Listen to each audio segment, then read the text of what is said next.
talkSPORT Sports Update, powered by the Nissan Van range, supporting van owners to get the job done. Search Nissan Vans or head to your local Nissan Van Centre. Good afternoon, 2 minutes past 1. Here are your sports headlines. I'm Will Hobbs, and Michael Carrick's emerged as the front runner to take over at Man United till the end of the season. So why has Ole Gunnar Solskjaer fallen out of favour? He had his sights set on a permanent job, and I think that made a few in the boardroom uneasy because they do see this very much as an interim appointment until the end of the season, when they hope that one of those big name managers who are available, Thomas Tuchel, Mauricio Pochettino, Oliver Glasner, Carlo Ancelotti even, would be tempted to take the job. Our chief football correspondent Alex Crook there suggests bringing in another interim gives the board an excuse not to spend money in this window. Here's Simon Jordan's choice. I know this will never happen because Man United have gone all corporates, but I would have put someone like Roy Keane in to shake it up. But then I suppose that's like suggesting you put Liam Gallagher as a front man to take that. It doesn't work, does it? It's not going to happen because Keane will go in and cause mayhem, I suspect. But it needs a bit of that.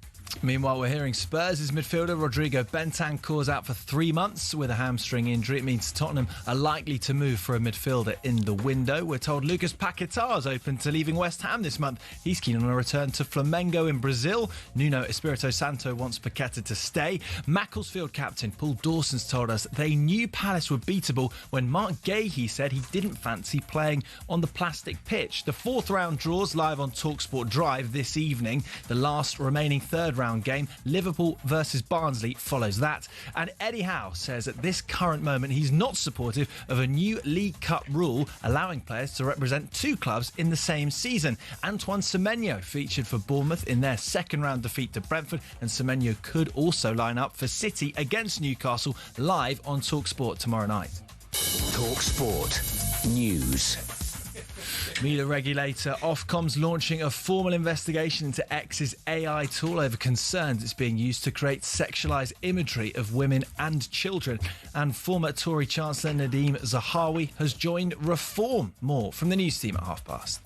talkSPORT weather with QuickFit. Today it's raining tyres in our centres, including top-notch brands like Pirelli. Visit your local centre or quickfit.com and book today. A mixture of sunshine and showers for most of us. Part of the northwest will see more persistent rain, across the north windy with coastal gales.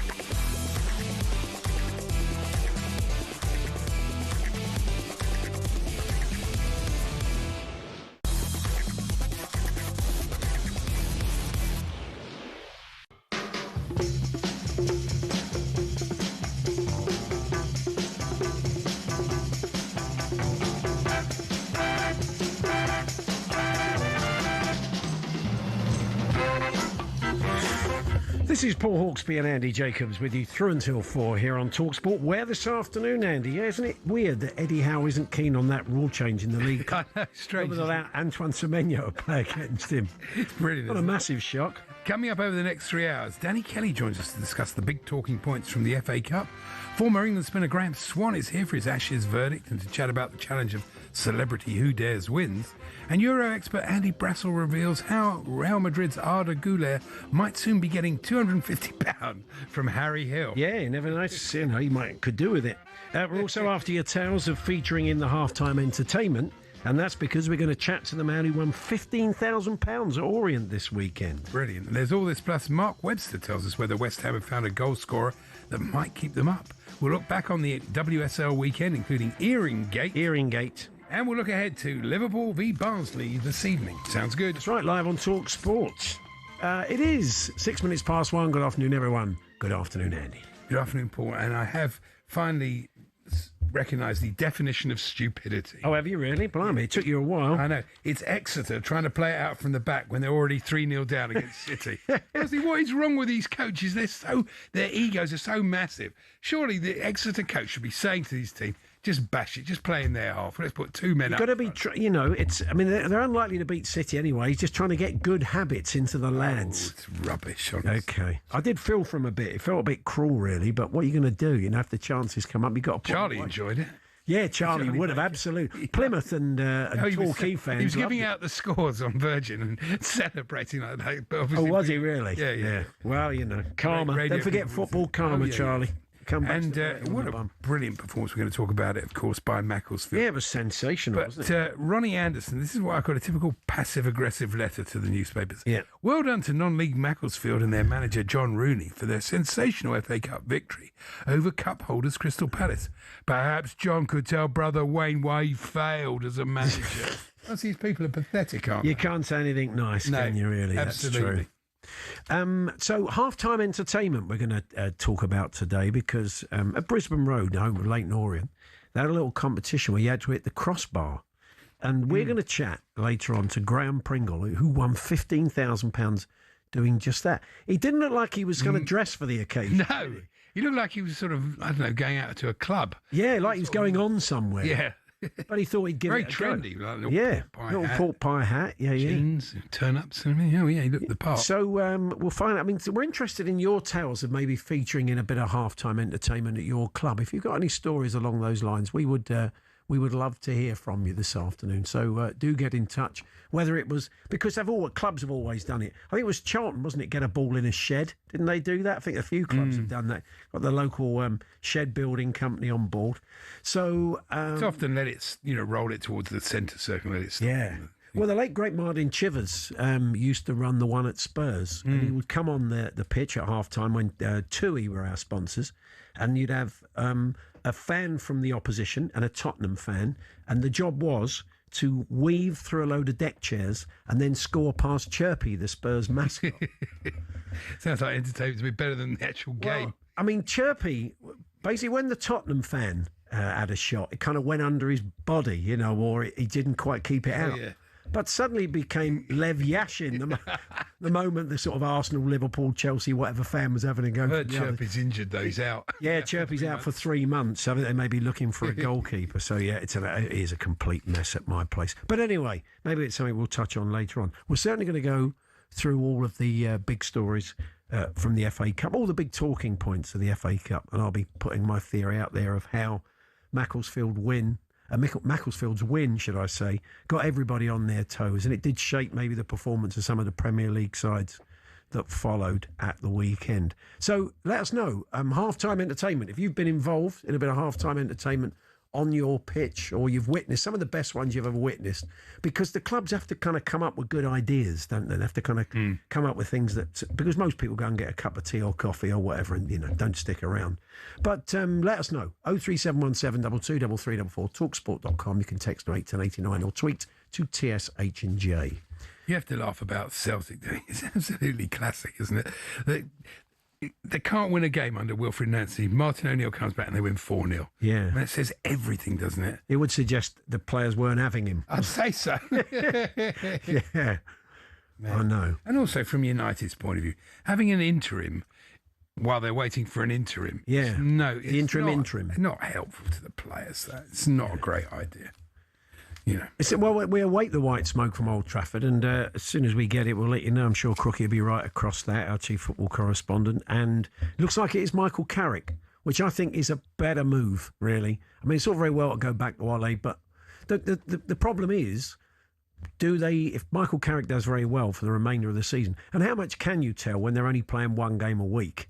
Does that necessarily mean that if they are back in Europe next year, which they've got a pretty good chance of being, whether he could handle that kind of schedule if he was in charge? But if he does a good job with the remaining games, they may feel they have to offer it full time. Who's available? If somebody like Tuchel was available and wanted the job. I mean, there's a good chance Pochettino will be available as well. But, he may be going somewhere else or returning somewhere else. Well, maybe, yeah. Don't forget his main ally isn't there anymore, what did you make of Versinha the other day? Yeah, look, it's the same old story, really, apart from Martin O'Neill. Normally, when the new manager, he's still got the same problems. He's still got the same, things that Maresca had to deal with, He didn't change much then, didn't he? I mean, it's hard to, Really, it's hard to tell. FA Cup game, yeah.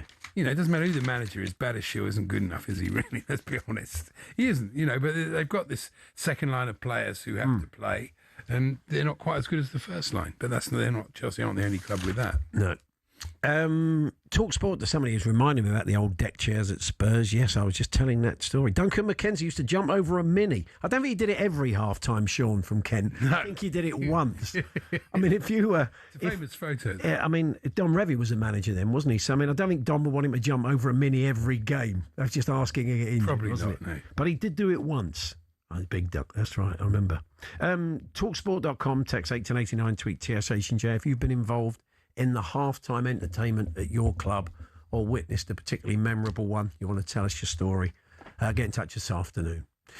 So we'll kick off with Danny Kelly. We're going to be chatting to Danny about all matters in the FA Cup from Macclesfield, Wrexham and beyond. But universally, everybody preferred it without VAR. Oh. I've not met one person who said, "Oh no, VAR, that decision wasn't right." Like a cold shower. You just accept in a good it. way. The games flow so much better. Yeah. We'll talk about this. We will. We'll talk no VAR, lots of goals, and a very memorable giant killing. Andy Brassel will guide us around Europe. We had lots of people kicking water bottles, some more successfully than others. Antonio Conte and Arda Güler we're going to mention there. And Bayern hit 8, doing a bit of a City. We'll look at all the big transfer stories of the day. Where's Conor Gallagher going to end up if he does head back? And more on Lucas Paquetá, who could want out of West Ham from what we're hearing.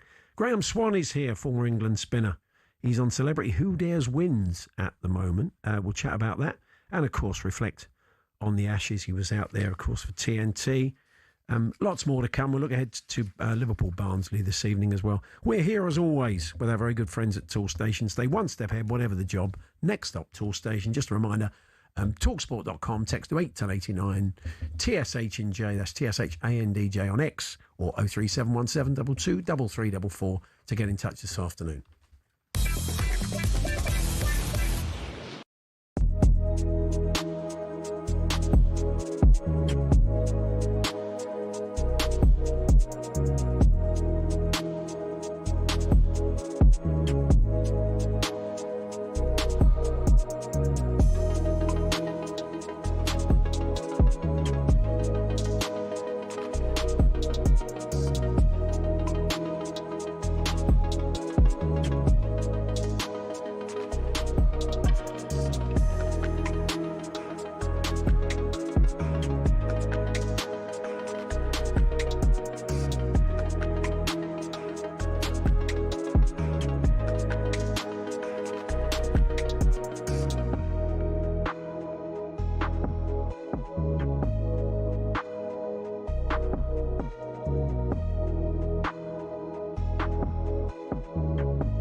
Forest out of the FA Cup. Macclesfield, who 5 years ago didn't even exist as a football club, have not the holders out. Keep Bournemouth in the FA Cup. Right-footed, forward he goes, save! Saved by Aaron Ramsdale, the hero of the shootout. They have their moment, and what a moment for 19-year-old George Birch. Manchester City 10, Exeter 1. Morgan Rogers has scored against Tottenham again, and it's yet more home disappointment for Thomas Franken's Spurs. Enzo, right-footed, blasts it into the bottom left-hand corner, and that is 5-1 to Chelsea in Leon Rossinia's first game in charge. Arsenal had a shock early on, but cruised through in the end, and the quadruple is on. Welbeck left-footed, smashes it in the top corner, and the former Manchester United man, Danny Welbeck, might just have knocked Manchester United out of the FA Cup. Yeah, what a fantastic weekend of FA Cup action. That's how it all unfolded on talkSPORT. Let's hear from one of the heroes of the weekend, Paul Dawson of Macclesfield FC, their skipper. And he told Jeff Stelling and Ali McCoist this morning on breakfast that he felt they could win before the game even kicked off.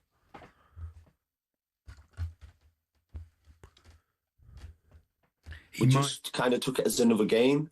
All the boys were confident. We went in definitely thinking we could win the game. And then before the game, obviously the two captains, so me and Mackie and, well, Franny Jeffers did it. Normally it's a gaffer with me, and their assistant did it. And Franny turned around to Mark and he goes, pitch all right for you? He said, no, not a bit of me, this. And from that moment on, I thought, you know what, there's something here for us. So, yeah, it was, I went back in, told the lads, and, yeah, we was up for it.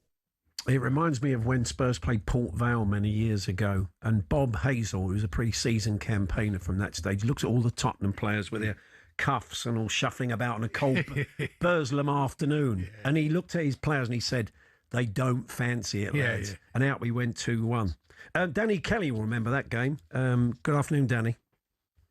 Such occasions for Spurs in the FA Cup, Paul, to be truthful. That is true.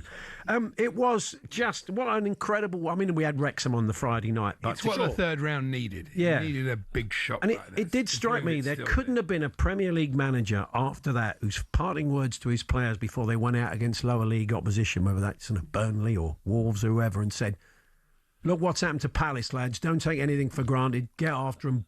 I mean, I think it possibly shaped the performances of some of those teams.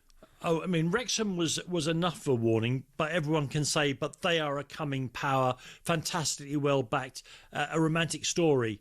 The Macclesfield result it was extraordinary. It is historically, as well as emotionally, the biggest ever shock in the FA Cup. There has never been a gap this wide between the team going out and the team going through. 117 places. It is quite extraordinary. It's more so even than, you think of all the great shocks over the years. The gap now between Crystal Palace with their, American owners, they're a multinational corporation, versus a community club, which is what Macclesfield still are. In the old days, when York City beat Arsenal, you could see that two things were vaguely the same thing, but one was bigger than the other. Now they're different things. And for Paul Dawson and his colleagues to put together that result is just extraordinary. And, of course, a tournament like the FA Cup, I think Andy was hinting at there, that has had the magic drained out of it, largely by the people who run it at the Absolutely. FA. Totally agree. It totally and utterly needed something like that to remind people of why it is such a great cup competition. It was fantastic. One of the things, when they first introduced the VAR into the FA Cup, and it was random, it was at some games. Yeah. It still is. Yeah. It's at some grounds and it isn't at some other. But not at this stage, it isn't. No, not at this stage. No. I made the point that if the FA wanted to make the FA Cup really special, they would decline the use of VAR. All the way through to the very last minute. Yeah. Absolutely. And it would make it a much better tournament. And people, I think the Premier League should do the same.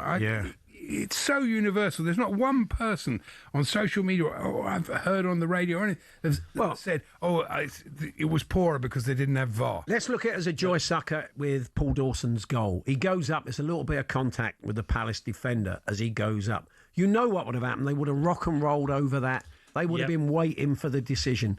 And it's such a joy sucker. Even the second one, I remember they were looking along the line on TV saying, well, he's not offside. I'm thinking, no, he's not offside because the lino's not flagged and the referee hasn't blown the whistle. Well, we'll talk about Spurs and Aston Villa later, but I sort of did an experiment on myself, like Frankenstein, I guess. Dr. Frankenstein, not the monster. Yeah. And I thought, well, I'm going to watch this game now and see how it feels with no VAR. Yeah. And Spurs had 2 goals, I think, disallowed for offside, and they were offside. And I was quite happy for the assistant referee to raise the flag and say that. Xavi Simons went in for another tackle that I think was ill-advised, and I wonder whether on another day with Premier League VAR they'd have been stopping the game. The Villa players have been protesting that he should be sent off and all the rest of it. It was a bad tackle. The referee waved play on. Everybody got... I mean, the game went on. I found it not just refreshing. That's almost too much of a cliche. It was almost life-affirming to see the game being played at a pace and with an understanding of the high points of the game, like Paul Dawson's goal. It was giving the game back to supporters. Yeah. Much more flow to the football. Yeah. So much. Yeah. I can't believe there's an administrator that thinks that doesn't think this. Why don't they have the guts to do this? Yeah. But they've invested too much time, effort, and reputation into it. The other thing is as well, Danny, is that sorry, I've lost the train of thought there. My other thing. You're on about VAR and how much time, reputation, and of course money has been poured into this thing. Yeah. But yet, oddly enough, everyone knows that if it stopped tomorrow, the game would improve. Well, they could make a simple thing, but an admission that we got this wrong, including people like me. Yeah. And they would improve the game overnight again. And why they won't do it is beyond me. I just remember what I was going to say. We've had to come through this. We've had to see it, to witness it, to appreciate what we had before. So I think it would be a lot easier to go back with a life without VAR. But we know it's not going to happen. It just isn't going to happen. As long as people like you, bless you, keep saying it's not going to happen, I prefer the line of let's do away with it, abolish it completely, and if enough... I don't want to pretend I'm influential, but if enough people with voices and microphones say it, then the pressure will rise again. Because what will happen is the people who introduced it, whose reputation on the line, they will retire. And then somebody else can make their reputation by restoring the game. Yeah, that would be a joy. The other thing we learnt on the weekend, and we're going to find this out in the World Cup in the summer, is that football's so much better in cold weather. You won't get one game in the World Cup that's like the games we've had. You might see individual moments of skill that are better than what we saw on the weekend, but you won't see games that flow and have that intensity. It's just going to be really. Well, let's move on then in this section to Spurs Villa, and I did tweet Andy watching Villa's first goal. I'd not seen Tottenham move a ball that quickly or forensically as they did for their first goal all season. Well, it's not because they've got good professional football players, Paul, but they're not encouraged so to do. Yeah. Aston Villa's first thought with each player is to get the ball forward and not just to retain possession. I mean, they were aided, I think it's fair to say, in both their goals by a Spurs defence that, a small child with a butter knife could have run through them, and the midfield, let's be honest, because McGinn was just finding space everywhere all the time, wasn't he? Too physically strong for what's passing in Spurs' midfield these days. Yeah. Look, Villa are a very good team, properly coached by a coach that has absolutely no ego about the game.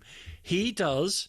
And I'm sure it's all a result of tremendous hard work for Unai Emery behind the scenes, but it makes the game look simple. Yeah. Everybody does their job, and we look to get the ball forward. Not lumping it, but just making sure that we pass to another maroon shirt, a claret, I suppose the word I should look there, claret shirt in a forward position, and it puts so much pressure on even the best defenders. Never mind ones that are out of form like at Tottenham. Yeah. I noticed Unai Emery was wearing Chelsea boots. Was he really? Are they back in fashion, or is he after the Chelsea job? Well, do you think that's a subtle message, subliminal message? Andy, I love it when you do your fashion updates. I'm waiting for some manager to come out in Cuban heels very soon.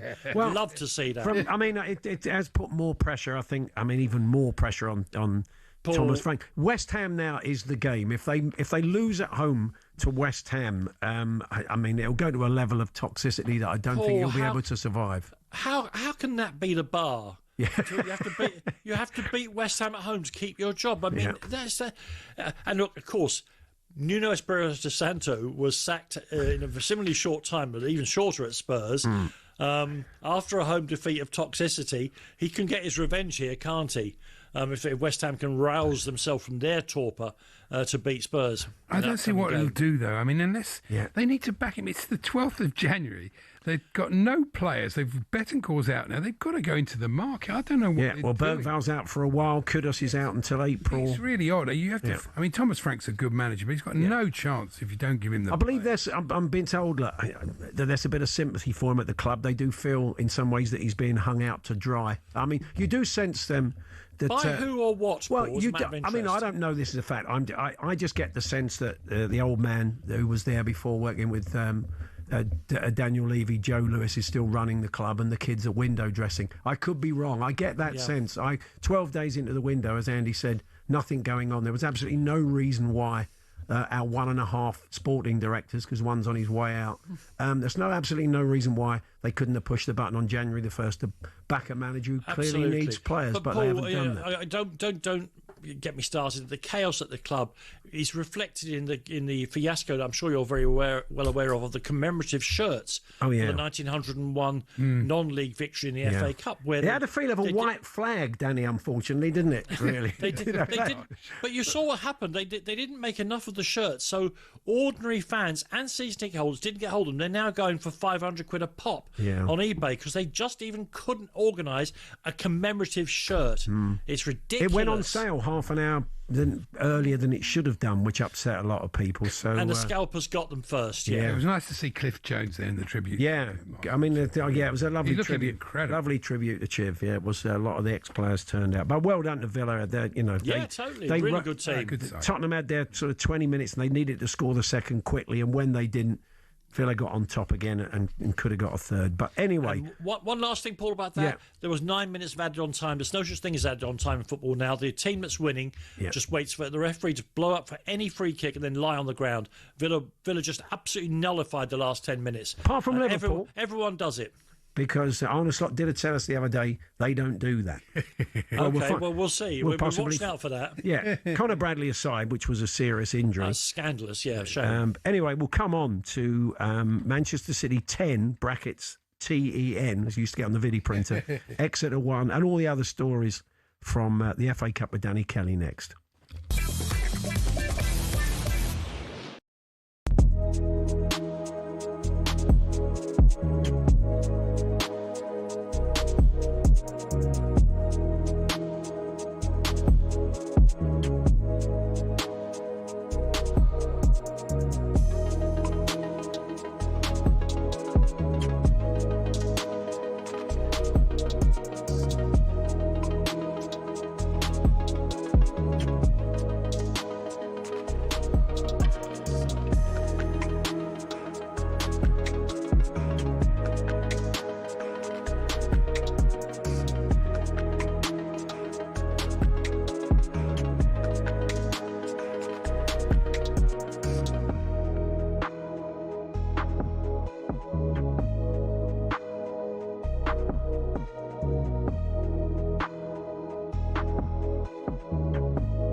Michael Carrick has emerged as the front-runner to take over at Man United till the end of the season. So why has Solskjaer fallen out of favour? If he did well in this interim spell, he had his sights set on the permanent job, and I think that made a few in the boardroom uneasy because they do see this very much as an interim appointment until the end of the season, when they hope that one of those big name managers would be tempted to take the job. Well, Alex Crook reckons hiring another interim gives the board an excuse to not spend any money this window. Elsewhere, we're hearing Tottenham's Rodrigo Bentancur is out for 3 months. That's with a hamstring injury. Now, Macclesfield's captain has told us they knew Palace were beatable when Mark Gahey said he didn't fancy playing on their plastic pitch. We've asked Paul Dawson who the Giant Killers fancy next in the FA Cup. Well, we beat the holders, so we can beat anyone now. Great, mate. Probably Liverpool away, I think. Probably Liverpool away. We've got a lot of Scousers in the team, so they'd love that as well, I think. Well, the 4th round draw will be live on talkSPORT Drive. And Ali McCoyce reckons Craig Gordon's reflex save for Hearts was up there with Gordon Banks keeping out Pele back in 1970. It's an absolutely tremendous save, and they were down to 10 men. Yeah, no, it was a brilliant save. Will he go to the World Cup? 43? I think he might, you know. Why not? Well, thanks to Gordon, Hearts are still 3 points clear at the top of the Scottish Premiership.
Good afternoon, Paul Hawksbee and Andy Jacobs here on talkSPORT. Danny Kelly's with us. We're looking back on some of the big talking points of the FA Cup. Dave's been listening.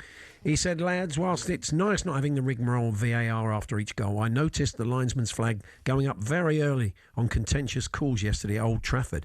It's almost like the VAR... it's almost like with VAR, they let so much go that they know they'll have that to fall back on. A lot of incredible marginal calls at both ends that look harsh. I don't know this, but I reckon the refs prefer it. Yeah. I think there would be a period of adjustment, Danny, where they realise they were in charge again. There'd be a sort of handover process. People talk about how it would change the way the footballers behave. The real big change, if we got rid of VAR, which we should, in full, would be the way the referees behave. Because at the moment, it's obvious that referees and assistant referees are using it as a fallback position to delay decisions or to completely not make the decision and to leave it somewhere else. And the problem with that is, I think Andy has said this many, many times, is that what we all can see on television, in the stadium and through the referee's eyes in real time, if you slow it down and look at it from enough places, you'll find something illegal about it. It is way outside of a spirit of a game that moves so quickly and so chaotically. I thought there'll be a period, Paul, of 3 months while the referees look incompetent for a while, while they get used to having to make those split-second decisions again. But I think there's such a feeling against VAR that the fans would tolerate that. So let's move on to one of the statement results. Manchester City putting Exeter to the sword. I love the way Pep picks a really, really strong team. You have to hand it to him. Yeah, I mean, with some youngsters, you've got like Max Lane, who's got some game time. Can I just say I once got his dad out at Lord's? Yes, I was waiting for that to come. Yeah. Hartley, was he called Hartley, his dad? No, Have I got this wrong? Mark Lane, Gloucestershire. Yeah. Mark Lane. And Andy got him out in a Bunbury's game. Yeah. So I've seen Andy bowl. Rabbit. No, I was very poor that day. Yeah. Because I hadn't warmed up. I went straight from broadcast. Oh, of course. Yeah, he needs at least an hour in the net. But, I mean, 10. I mean, City, there was an infamous game, wasn't there, where Paul Stewart and David Oldfield and David White and all that, when they beat Huddersfield once, and they put 10 past Huddersfield back in the day. It was ironic, though. Exeter's goal was the best of the 11. And of course, it was the last one, so the fight back was on. They just ran out of time. Exeter. He didn't. Did the lad run to the net, pick it up, and get back to the centre circle with a sort of? Oh, if only he'd started a row with one of the City players to get the ball back off him, that would have been superb. I'm not sure Semenya's going to fit in at City. Yeah, I mean, honestly, he looked like he'd played them forever. He's an incredible bit of business. I think at a time when maybe I wouldn't say they've got goal shy, but they've not been putting in the chances they should. He'll make such a difference. It's a brilliant signing at the right time for them. Absolutely. Yeah, I mean, you feel sorry for Exeter, obviously, but no one is ever going to accuse. It's not like the Palace players will be getting jip about losing in their cup tie, but the Exeter players, this will be sort of after dinner fodder in years to come for them, won't it? I was on the pitch when City got 10. Yeah. Remember, there was 2 own goals as well, so it's really only 8-3, isn't it? Yeah. Somebody would have got Haaland's shirts. Not a complete waste of an afternoon. No, there would have been some of that going on. Wins for West Ham, Wolves and Burnley. Quite handsome ones for Wolves and Burnley against lower league opposition. I mean, they talk about sometimes it being a springboard, Danny, potentially for better form. Or just more fixtures that you don't need. I mean, of course it's springboard. Any one of those clubs could theoretically win the FA Cup. They're top-level teams, and they could easily win the FA Cup. With a favourable draw, I would think. Yes, we saw in Scotland recently when St Mirren won the League Cup. I mean, Portugal, a league dominated by 3 teams. Guimarães won the League Cup this week because the draw and because Jose Mourinho's team didn't perform on the night. Incidentally, Mourinho, then you'll hear this from Andy Brassell, no doubt, when he gets on in a little while. Yeah. He wouldn't let them go home. Oh, They made them sleep at the training ground. It's brilliant, isn't it? He said, I'm going to lose sleep over this. I don't see why they shouldn't as well. Absolutely brilliant. He turned all them. He played sort of death metal, did he, through the speakers overnight? Very total. Didn't let them sleep. You never know. You never know with him, do you? Now, the point you're making about these clubs is, I think on balance, whereas the managers, there's a part of them that we're looking at their ultra-fast computers going, these are extra fixtures. Other part of them, winning football matches is just a good thing for morale, for pattern, and it doesn't matter that they're not necessarily always against great opposition. These are good wins for those teams, and I think they will help them on balance in the Premier League. We're going to come on to West Ham. Mark is joining us a little bit later on. We're going to be chatting to Mark Webster, the broadcaster and West Ham fans. Have they finally found a striker that can put them away from the bottom? We'll find out. Brighton 2, Manchester United 1. The evergreen Danny Welbeck, effectively an assist because he did all the work for that first goal and a goal and another. It was lovely to hear him say that Sir Alex Ferguson now occasionally phones him up and says, I saw you, what a goal you scored the other week. I think he phoned him yesterday, he probably wasn't in the mood, but so he's obviously still loves the club, and he got a great reception from the United fans as well as he went off. I think he should change his shirt sponsor. It just should be H&J on Monday, because every Monday we seem to be bigging up this fella. And let's be honest, if it wasn't for prejudice against age, we'd be saying he has to go to the World Cup. I am as the backup. But because there's no English qualified forward in better form except Harry Kane. Yeah. And it is marvellous because he lost so much of his career with injuries earlier on. It's lovely to see it being extended in this way. And I say that as I'm patting him on the head and ruffling his hair. He's a really good footballer. Yeah. That's why he's successful at his age. And I love the idea of Ferguson. He gets out his little black book and he goes through all the players he's ever... No, retired, emigrated. Oh, Danny's still playing. I'll ring Dan. Yeah. It's fantastic, isn't it? That was a funny story in the paper this morning that Aidan Heaven, the United young centre-half, has rented Sir Alex Ferguson's family home. Yes. Nothing to add to it. It's just okay. Planning. It's not quite planning news. I doubt if he's going to start. I don't know if he about. left the hairdryer for him. That was the 8th time Welbeck had scored against them since he left the club in 2014. Yeah, you made your point, Danny. Now we get it. He always scores against us too, as well. I mean, they've got. As we were saying earlier on, whoever comes in as the interim, and it looks like it's going to be Michael Carrick, has really only got to contend with one game a week for the rest of the season. Yeah, so they've got no excuse not to finish at least fifth. I mean, so it's going to be very interesting to see. I think Michael Carrick's a really good choice. I think he did a pretty good job at Middlesbrough. I thought the coaching was good, but of course they don't have the finances to make the push necessarily for the Premier League, like say Wrexham are doing. And it'll be interesting to see with better players whether he can. And of course, the phrase "he knows the club" is often just a death knell, isn't it? Because these things. But I think he's a really good choice for interim manager of Manchester United, and I suspect. If you're right, Paul, that he would be making a very strong case for getting the job permanently by the end of the year. My main question from the game is Jorginho Ruta known as Wireless in the dressing room? I'd like to think he is. Have you tried plugging him in? He's not working very well today. We'll unplug him and plug him back in again. Press the WAP button. Press the WAP button. Final word, Gabriel Martinelli's probably going to get used to being booed wherever he plays because, opposition fans want to stick to beat somebody with. But it didn't seem to make a lot of difference to him when he scored a hat-trick at Fratton Park yesterday. No, I mean, I hate to say this in some ways, I got some sympathy for Martinelli because, as I said, games are now being... The added-on time is being completely made redundant by players lying on the pitch, pretending to be knackered in one way or another. So when you get a serious injury, God bless Conor Bradley, what a terrible thing to happen to a young footballer. You can see why Martinelli might say he's 8 inches from the edge of the pitch. He shouldn't have done it. I'm not justifying it. But partially the atmosphere is created by players now feigning injury in the last 10, 12 minutes of football matches. Look, people were... It's like anything else. Something else will happen next week and somebody else will become the national boo boy. For now, it is Martinelli. Good stuff, Danny. We will catch up with you back to the bread and butter of the Premier League next week. Spurs West Ham next week, Paul. Oh, yeah. Can't wait. I'll be there. With me tin hat on. Cheers, Danny. Thanks very much. Cheers, mate. Bye. Danny Kelly there. And back Sunday night with Trans Europe Express. And with us on Monday, the other half of Trans Europe Express, of course, is Andy Brussel. He's going to guide us around Europe shortly. Thanks for all your emails and texts about being part of the halftime entertainment. We're going to chat to a guy who won £15,000 on the pitch at Brisbane Road at halftime yesterday. And we'll get your stories as well very shortly. We're here, of course, with our very good friends at Tool Station. Pick up your wet weather essentials today. Next stop, Tool Station.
Just a reminder that in the next hour, Graham Swan, the former England spinner, will be with us in the studio. He's been in Celebrity Who Dares Wins. He'll tell us a bit about that. And, of course, look back on the Ashes. He was out there working for the series. So, before that, though, we guide you around some of the big stories in the world of European football this weekend with Andy Brassel. Good afternoon, Andy. Afternoon, fellas. How are you? Yes. Yeah, good, thanks. One of the themes of the weekend was kicking water bottles, some more successfully than others. We'll come on to Antonio Conte. That was only part of what he did. But good old... Isn't he embarrassed? Those pictures of him... Right in the fourth official's face. Yeah, we'll come on to that. We'll kick off with the Clasico, the Cup game, Super Cup final. And Arda Güler, a little sidebar, was him attempting to kick water bottles at the final whistle and stacking it, basically, to get £250 from Harry Hill. It felt a bit contrived. Well, it's all about the first touch with him, not about the drive, I would suggest. I mean, it's funny because Kylian Mbappe has been the main figure of fun in the Catalan media today, where the sort of faux outrage of him apparently stopping his Real Madrid teammates from forming a guard of honour. The Barcelona players had done a guard of honour for the losers to go and collect their medals, as Donald Trump would say, before... they were meant to do the same. And it looked like Kylian Mbappe... Real Madrid have said it was for TV production reasons that he was asked to move the players. I suspect it might be because Frankie de Jong two-footed him and nearly snapped his leg in half just before the end of the game, which created an exciting end to a game that was kind of fizzling out at that point, actually. I mean, we had a wonderful... It was 3-2 if people haven't followed it. Barcelona won 3-2. But the Vinny Jr. goal made me nostalgic for Sonny at Spurs. It had that kind of sort of driving run from the left, cutting in, great feet, sticking it in the corners. Lovely goal, wasn't it? I mean, it kind of made him nostalgic for him, I suspect. I think it was notable that, firstly, he hadn't scored for 16 games. Secondly, Kylian Mbappe wasn't starting. Now, I've always sort of sensed that the idea that they couldn't play in the same team because of some sort of tactical thing about them eating the same space was always something they would figure out. And tactically, they have figured it out. The thing that Mbappe has presented that Vinny Jr. has never been able to get over is that Vinny is no longer the star. It's no longer his team like it was in 2024. And he's found that quite hard to cope with. And I guess he sort of, for this game, thought, just, close your eyes, put your fingers in your ears, pretend Kylian Mbappe never came and pretend Xabi Alonso never came. And for that little bit, he played just like Carlo Ancelotti wants him to play for Brazil in the World Cup. It looked a full house as well. I mean, yeah, whether the it looked like both sets of fans were in there. Had they travelled from Spain? That's amazing, really. They had. No, very, very few actually had travelled from Spain, and this is something that some of the players had talked about before the game, or before the semi-finals started. Actually, Iñaki Williams of Athletic said, he thought it was embarrassing that the game was there, and although his complaints were mainly because his wife is having a baby, and he couldn't rush home from Madrid or whatever, it was going to be a bit more difficult for him. But Unai Simon, of course, the Athletic goalkeeper and the Spain goalkeeper, had said it was shameful that the Super Cup is out there. Of course, this is the fifth time that the Super Cup has been out there.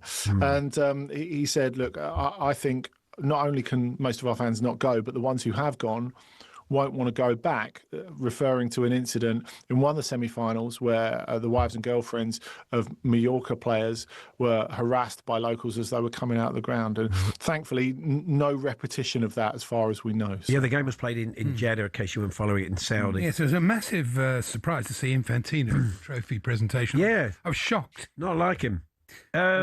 Inter, I'm sorry, not Inter. What am I talking about? Napoli. We just want to talk. Well, we are indirectly talking about that. Antonio Conte went nuts when a penalty decision went awry, including kicking water bottles and getting right in the fourth official's face. So touchline ban incoming, I guess, Andy. Yeah, it was Klopp-esque, really, it was, in terms of having a go at the fourth official. Of course, what Jurgen Klopp always had up his sleeve is he would apologise. So however bad the behaviour, it's like, well, if you say I'm sorry, everyone will say what a great bloke you are afterwards, forgetting what you actually did in the first place.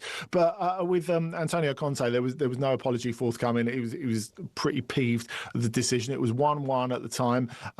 Inter were the beneficiaries of quite a generous penalty award, which was put away by Hakan Çalhanoğlu, as it always is. Of course, by this time, Conte was watching it from a sort of border of VIP fans and into coaching staff, which was quite interesting. So it's like, yeah, try that again, but this time in front of Inter people and at their place and see how that goes. But Scott McTominay equalised for a second time, which stopped Inter from going 5 points clear. They're just 3 points clear at the top. And it means the title race is still properly alive. Now, you might have seen McTominay talking about it afterwards, where he said, you look at the injuries that we've got at the moment. If you took away Lautaro, Thuram, Çalhanoğlu, DiMarco from them, that's the sort of situation we're in now. So we're doing really well to keep fighting, which obviously shows that A is completely on board with the project, and B is completely brainwashed by Antonio Conte. Yeah. And C, why on earth did United sell him? They must be they are. Honestly, one of the worst deals they've ever done. Bayern scored 8, didn't they, against Wolfsburg, but they do tend to beat Wolfsburg pretty handsomely a lot, don't they? Yeah, so Wolfsburg have beaten Bayern 3 times in the Bundesliga ever. Right. They beat them in a Super Cup final, going back 10 years on pens as well. But it's been a long, long time. It's been coming on 11 years since they beat Wolfsburg in the Bundesliga. You might remember, going back 10 years as well, it's the game where Robert Lewandowski was put on the bench by Pep Guardiola, brought on a sub at half-time and scored 5 goals in 9 minutes to put them away. It's one of those ones where Guardiola's sort of wringing his own face. And when you think that Harry Kane has spent a lot of his time in Munich sort of chasing records that belong to Robert Lewandowski, it was a little surprise, really, that he didn't get a few more. He got the 6th, which was a beautiful goal. Lovely but it was kind of it was kind of academic, really, because they were well stuck into Wolfsburg by that point. But it was his 20th Bundesliga goal of the season. Got 30 seconds on Gary O'Neill's first game as Strasbourg manager. How did he do after taking over from Liam Rosenior? Very well, because they had a potential banana skin away at Avranches in the northwest, a 4th-tier team, but a 4th-tier team that had knocked out a top-flight team, Brest, in the last round. So he kept it simple. He picked exactly the same 11 as Liam Rosenior did for the last league game, and they all looked great. They handled it really professionally. Panichelli, Julio Enciso, Ben Chilwell, Valentin Barco, who Chelsea are interested in, all played really, really well. And at the end as well, he did something that Rosenior had never done, and he said, I understand the fans' protests. I felt the same about Millwall when I was a kid. Interesting. Thanks, Andy. Thanks very much. Thank you, guys. For a deeper dive into the world of European football, tune in to Trans-Europe Express next Sunday evening with Andy and with Danny Kelly. Excuse me. So, still to come, Graham Swan with us in the studio to talk Ashes cricket and who dares wins. And keep your stories coming about half-time entertainment and your part in it, because we're going to chat to a man in the next hour who won £15,000 at Brisbane Road at the weekend.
talkSPORT Sports Update powered by the Nissan Van range. Commercial vehicles built around your business. Search Nissan Vans or head to your local Nissan Van Centre.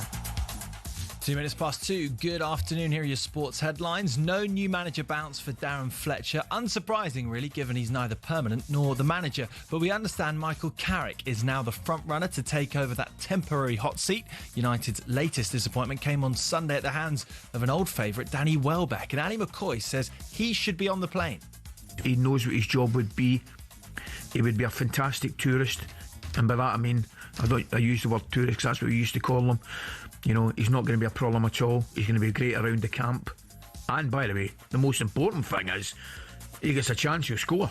Meanwhile, on Saturday, Mark Gahey admitted at the coin toss that he didn't fancy the pitch, according to Macclesfield captain Paul Dawson, ahead of what proved to be the biggest shock in FA Cup history. What I hope for Macclesfield is they get a really good draw. They get a big away draw against one of the big sides and don't draw someone like Mansfield or something where they get 2 and 6. So I hope that they go and profit from it. They've done remarkably well. Elsewhere, a fan who permanently disfigured a footballer's face during a Scottish Premiership match has been jailed for 18 months. 31-year-old David Gowans hurled part of a seat onto the pitch, hitting Aberdeen's Jack McKenzie following Dundee United's 2-1 win last May. The defender suffered injuries to one eye and eyebrow. And Steve Harmison says Brendan McCullum is in uncertain territory ahead of the ECB review into an Ashes tour that will be remembered for a dearth of discipline with bat, ball and booze. I think he's the one that's the most vulnerable because he drives the bus. He drives the message. He's the one that sets the tone. He's the Arsene Wenger. He is the one that this team should represent. And at this moment in time, if there's a drinking culture, if there's lax, and if there is a problem, it falls on McCullum. There's more on the talkSPORT Cricket YouTube channel. talkSPORT News. Media regulator Ofcom's now launching a formal investigation into X's AI tool, and a man who launched what a judge has called a wholly murderous attack on 2 ScotRail passengers has been jailed for 12 years. More from the news team at past. talkSPORT weather with QuickFit. With a huge range of premium brands available, we've got what you need to drive away happy every time. Visit your local centre or quickfit.com and book today. A mix of sunshine and showers for most of us. Part of the northwest, we'll see more persistent rain across the north, windy with coastal gales, feeling milder everywhere.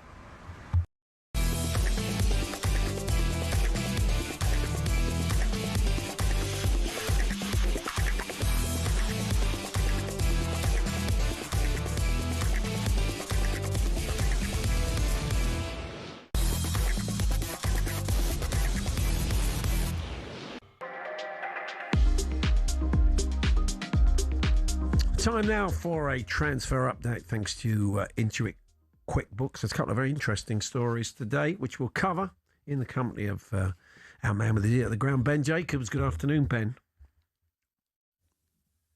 Hey, Ben.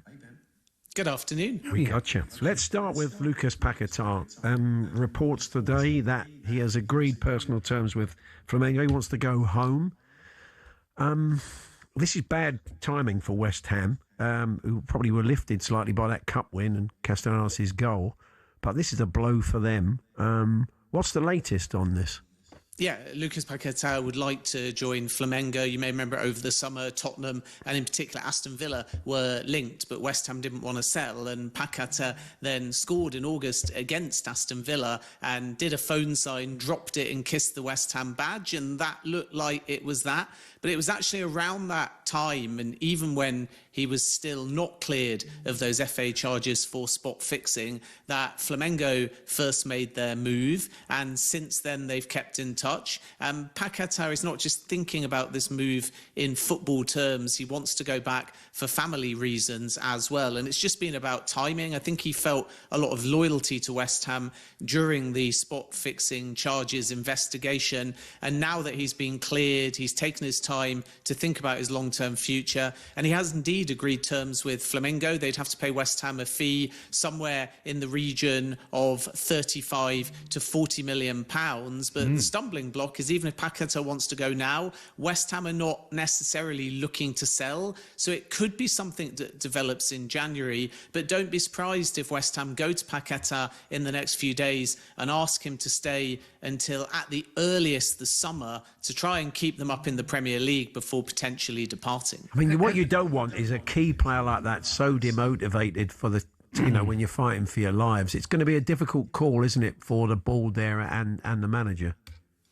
Yeah, I think also West Ham have been active in the market, but they've been looking predominantly for attackers. They would still like to bring in another midfielder, but my understanding is that kind of profile is more an all-rounder that can play rigidly in a deeper position, fulfilling a metronome role and burst forwards into the number 6, and not necessarily an identical profile to Paquetá. And as a consequence, if he goes, maybe West Ham have to look for a different kind of profile as well. The priority for the Hammers is obviously keeping hold of their established players. Paquetá's got 4 Premier League goals this season, and if they are to have exits or should they go down, there is an understanding, a bit like Wolves, but West Ham are not quite in as dire a position that they might lose some of their star names, but because they still stand a chance of staying up, they won't want to have too many high-profile outgoings before the summer comes along. But remember one key thing in all of this, the way the Brazilian calendar falls, they're looking to be aggressive now, having right at the beginning of the year, and if it was a different league that was midway through their season, maybe Paquetá would be prepared to wait, but the fact that the calendar aligns differently means my understanding is the player will inform West Ham directly in the next few days that he does want to go now rather than wait until the summer. Might have something to do with the World Cup as well. Oh, yeah, it definitely will. But I mean, 70, 80 million City were talking about only a couple of years ago, and you would argue they've probably not had 35, 40 million pounds worth of value out of him since, with everything that went on with those FA charges. But anyway, on to Conor Gallagher. Man in demand, it would seem, or not. I mean, there's some reports that Spurs suddenly, with this midfield crisis, are showing an interest. Premier League ready, that's the thing. Yeah, that's the thing, which is something Tottenham badly need. Villa, of course, look pretty well served in midfield, but you can never be too strong when you're pushing for Champions League.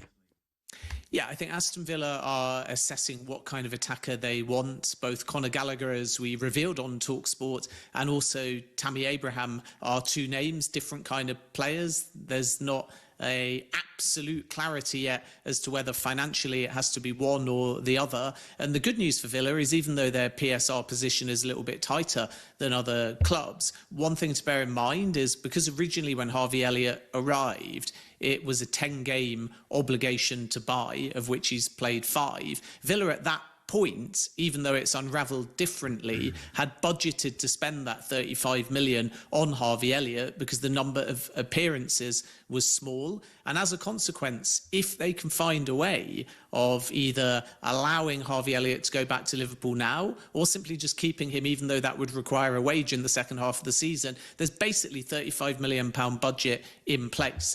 Tammy Abraham is available for in the region of 12 to 15 million pounds, and Conor Gallagher is around 25. So if you add those 2 up, Villa might be able to do both, and they've certainly made an inquiry for Conor Gallagher on a loan with an obligation. Atletico Madrid don't want to sanction, as they told Manchester United over the summer, a temporary exit, so it's got to be permanent or it's got to be a loan with an obligation, which is basically the same thing, structured differently. So Villa are the ones to watch. We've heard a lot about Tottenham and Conor Gallagher as well. Of course, we can't discount them making a move, but I'm told at this stage the Gallagher camp haven't had any contact directly from Tottenham, and nor have Atletico Madrid. So let's see how they move. Rodrigo Bentancur is going to be out for about 3 months. He'll need surgery on a hamstring injury. He's a more deeper lying midfielder than Conor Gallagher. So absolutely Tottenham need a midfielder, a progressive passer, and somebody that can play at number 6. But it won't necessarily be Conor Gallagher. We can't categorically discount a Spurs move,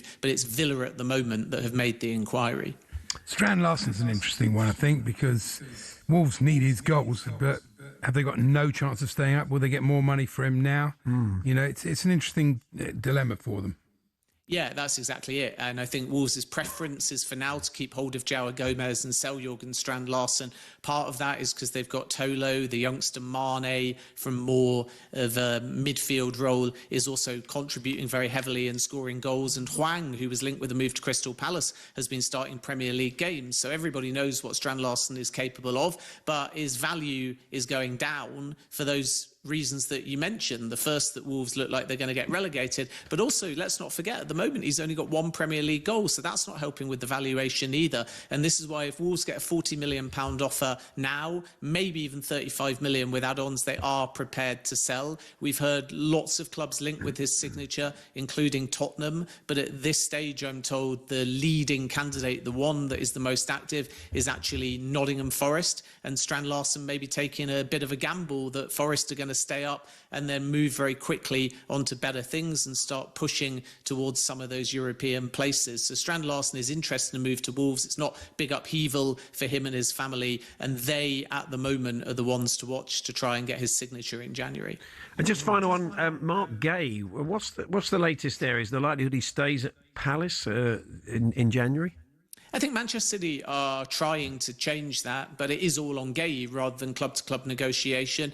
Man City are aware that if they're to do a deal now, they're going to have to likely surpass the £35 million that Liverpool had agreed over the summer, and that's because Palace's perspective is really clear, that they'll have to use that money to fund a replacement, and in the same way that a suitor for Gay might have to overpay a little bit comparative to what's left on his contract, so might Crystal Palace to bring in a replacement. So Man City are trying to establish, does Gay want the move and will he go now? But Gay's quite prepared to wait, to play every week for Crystal Palace, to lock down a starting spot at the World Cup and then take his pick of clubs in the summer when he's a free agent. It's not just Manchester City. You've got Arsenal and Liverpool, and maybe for Liverpool by the summer, Konate's future's clearer, and Van Dijk will only have a year left on his contract, so Gay will start to understand that he can play quite regularly at Anfield. And then outside of the Premier League, the likes of Real Madrid, Atletico Madrid, Bayern Munich, Inter Milan, and even though Barca don't look like they're going to proceed, they've made an inquiry as well. So I think this is all on Gay, and at the moment,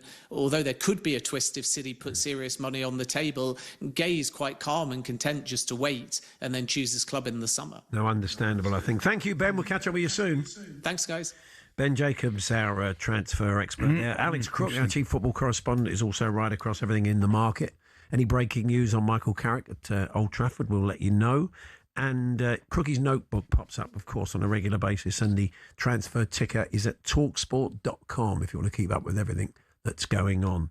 Now, this Friday, you can watch Alex Rocha versus Raul Curiel. Their first big clash ended in a draw. Now, two elite welterweights run it back in a high-stakes rematch for bigger fights in 2026. You can watch this Friday only on DAZN. And don't miss DAZN's packed schedule of fights every week. They include Moses Atoma versus Jermaine Franklin, Teofimo Lopez versus Shakur Stevenson on January the 31st, kicking off February with Nick Ball and Brandon Figueroa on February the 7th. That's all to come.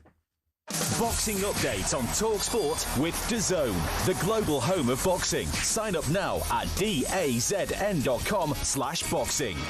You're telling us your stories today of getting involved in the halftime entertainment, which Graham Pringle did at Brisbane Road. He's a Leyton Orient fan, walked away with 15 grand. He'll tell us how in a few moments' time. We're here as always with Toolstation. Gear up for those darker nights with electrical and lighting offers. Next stop, Toolstation. And don't forget, at 2:30 for a deep dive into the Ashes and his experience on Celebrity SAS Who Dares Wins will be Graham Swan, the former England spinner, popping into the studio.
Be there for Super Bowl 60 on talkSPORT. Yes, our latest competition has landed. This is your chance to be at the greatest show on earth, the Super Bowl, on Sunday the 8th of February. Some really interesting games on talkSPORT over the weekend. It's going to be an interesting Super Bowl. Possibly some new faces. Yeah, definitely. As well as a pair of tickets for you and a mate. We're chucking in return flights to San Francisco, 3 nights accommodation and spending money, all covered. Listen up, here's how to enter. For your chance to win, text WIN to 83338. Text costs £2.50 plus your standard network rate.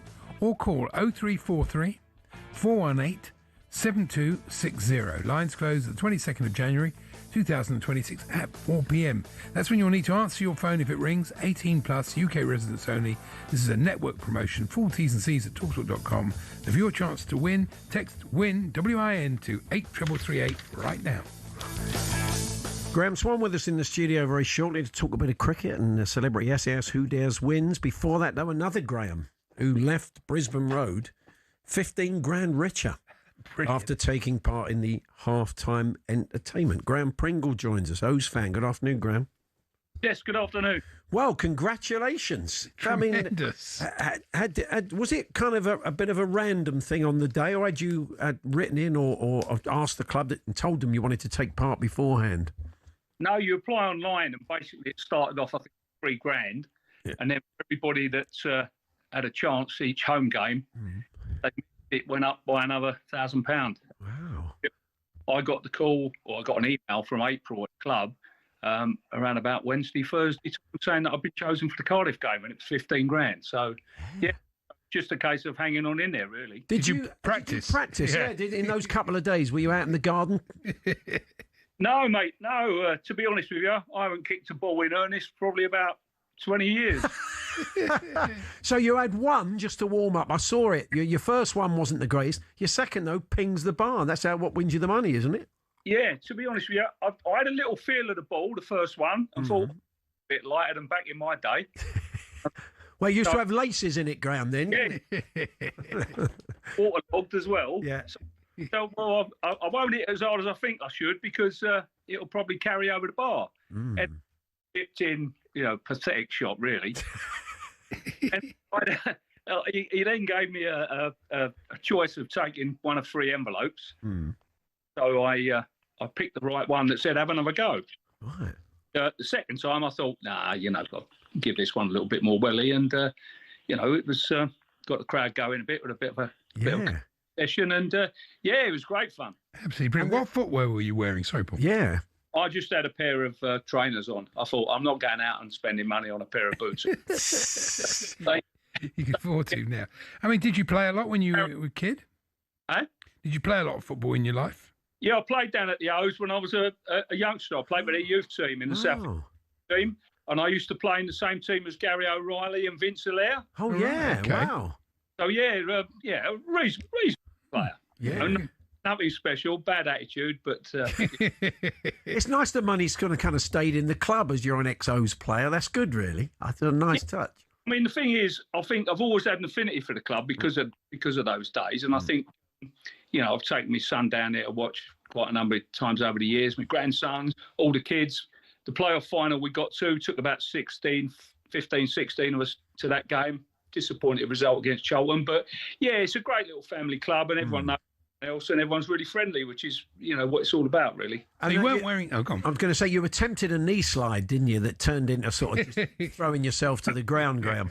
Well, to be honest with you, what happened was the guy who sits in front of me, Josh, and his dad, Neil, Josh, younger lad, he said to me, he said, if you score, he said, you've got to go... Well, score, what am I about at the bar? Yeah. He says, you've got to go over there and knee slide in front of the Cardiff fans. So anyway... On the way, that went to my head, really. But on the way, I thought to myself, you can't knee slide, because I'm always saying to my wife, why on earth do these players celebrate with a knee slide? They do themselves an injury. Yeah. So don't get me started on little short shin pads as well, because that's another injury, isn't it? So as I was running over there, I thought to myself, God blimey, I can't slide on my knees. I've got jeans on as well. This is recipe for disaster. I'm up in hospital. So I sort of turned it into a bit of a backslide, and... the rest is history. But anyway, a little bit more news. Look at this. I fractured my wrist doing it. Oh, no. Oh, no. So yesterday, it's well worth it, to be honest, for the money. yesterday morning, my wife took me up to Basingstoke Hospital for up an A&E. And all I was doing was basically saying to them, I'm really sorry about this, wasting your time, because this is how I done it. And they was all laughing about it. So we're just about to see the people are watching on Connected TV. Oh, yeah, you put all the weight on your arm, didn't you? Yeah. Painful. But you're looking very trendy there with that little pork pie. Yeah, it's a bit Breaking Bad. The old tip for it looks. You look nicely turned out, Graham. You did, I think. With you, I said to my wife, she said, "You're not going to wear your hat." I said, "Yeah, because to be honest, at my age, if I miss and I'm 65, at least they'll turn around and say, sorry, silly old sod, whatever." Yeah. At the end of the day, I can walk off and no one will recognise me. But unfortunately for me, because I wear the pork pie at every game, everyone does recognise me. So congratulating me on the way back to my seat after the game on the concourse area before we went home, on the way up to the tube, So it's I call it my lucky hat, but let's face it, this season, calling it every game, it ain't been that lucky for the owners. No, they're having a bit of a tough time at the minute. What are you going to do with the money finally, Graham? You thought about that yet? Not really. I mean, they got to give it to me first. All right. That's a good point. Have a bit more trust. I'm sure they will. They will, yeah. I'm sure they will. At my age, mate, you trust no one. You live longer. Yeah. So, look, lovely to talk to you. Congratulations. A lovely little bonus. So, and hope the arm gets better soon. Thanks for joining us. Right, Bill. Thanks for your time. There we are. It's Graham Pringle there, the Leyton Orient fan who won £15,000 and broke his wrist while celebrating it. You've been telling us your stories today. As a Manchester United fan with a brother and three mates of the Port City, they all had season tickets, and I used to go if there was a spare. Because I just enjoy watching football. At the penultimate game at Main Road, we were picked for the half-time kick the ball through the hoop hanging from the crossbar challenge. I think that needed a more succinct title as a competition. Yes, probably, yeah. You've guessed it, I did it. First time winning over £1,000, paid for... Sorry, no, not... I did it, first time. Need some punctuation there. winning over £1,000. It paid for 5 of us to go on my brother's stag do. Fantastic. So a red winning at Main Road. Fantastic. Thank you, David, the Manchester City fan. Graham Swan will be with us. Isn't Swanee a City fan? Am I going mad or not? I don't know, we'll find out. Maybe he'll probably go mad once I've said. And he's not. No, he's not. Okay. Well, yeah, we may talk some football. We'll certainly talk Ashes. And we will also be chatting about his part in Celebrity SAS, Who Dares Wins, which is ongoing at the moment. That's coming up shortly.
Michael Carrick has emerged as the front-runner to take over at Man United till the end of the season. So why has Solskjaer fallen out of favour? If he did well in this interim spell, he had his sights set on a permanent job, and I think that made a few in the boardroom uneasy because they do see this very much as an interim appointment until the end of the season when they hope that one of those big name managers would be tempted to take the job. Well, Alex Crook reckons hiring another interim gives the board an excuse to not spend any money this window. Elsewhere, we're hearing Tottenham's Rodrigo Bentancur is out for 3 months. That's with a hamstring injury. Now, Macclesfield's captain has told us they knew Palace were beatable when Mark Gahey said he didn't fancy playing on their plastic pitch. We've asked Paul Dawson who the Giant Killers fancy next in the FA Cup. Well, we've beat the holders, so we can beat anyone now. Great, mate. Probably Liverpool away, I think. Probably Liverpool away. We've got a lot of Scousers in the team, so they'd love that as well, I think. Well, the fourth round draw will be live on talkSPORT Drive.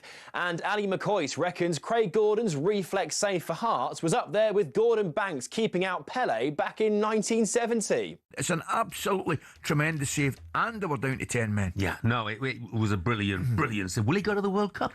43? I think he might, you know. Why not? Well, thanks to Gordon, Hearts are still 3 points clear at the top of the Scottish Premiership.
Short again, Brook goes again. Do I need to tell you where the ball's gone again? Butler makes sure that it's 6, number 23. Goes, oh my goodness, he has smashed that field out. Sam Curran has beasted it over long on for 6. Oops, I did it again. Nothing at the shot, well, he's pulling in the air out to the right leg area. That's gone for 6. Duckett, short, wide cut, 4, loves it there, Duckett. Oh, he's got him stumped! And Rashid has gone straight past the charging Chandimal. That's brilliant. That is absolute class from Joe Root, right on cue. You don't want to go off and put the kettle on here, do you? You're going to miss something. It's really nice to hear some positive England commentary, Yes. isn't it? Yeah.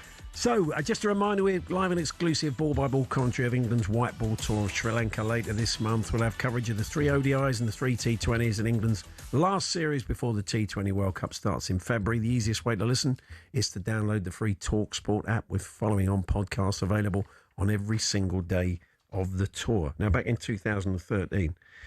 ahead of the Ashes, the England players went off on a military-style boot camp, and our next guest, I think at the time, said it was the worst 4 days of his life, which makes it quite interesting that he's now in celebrity SAS Who Dares Wins.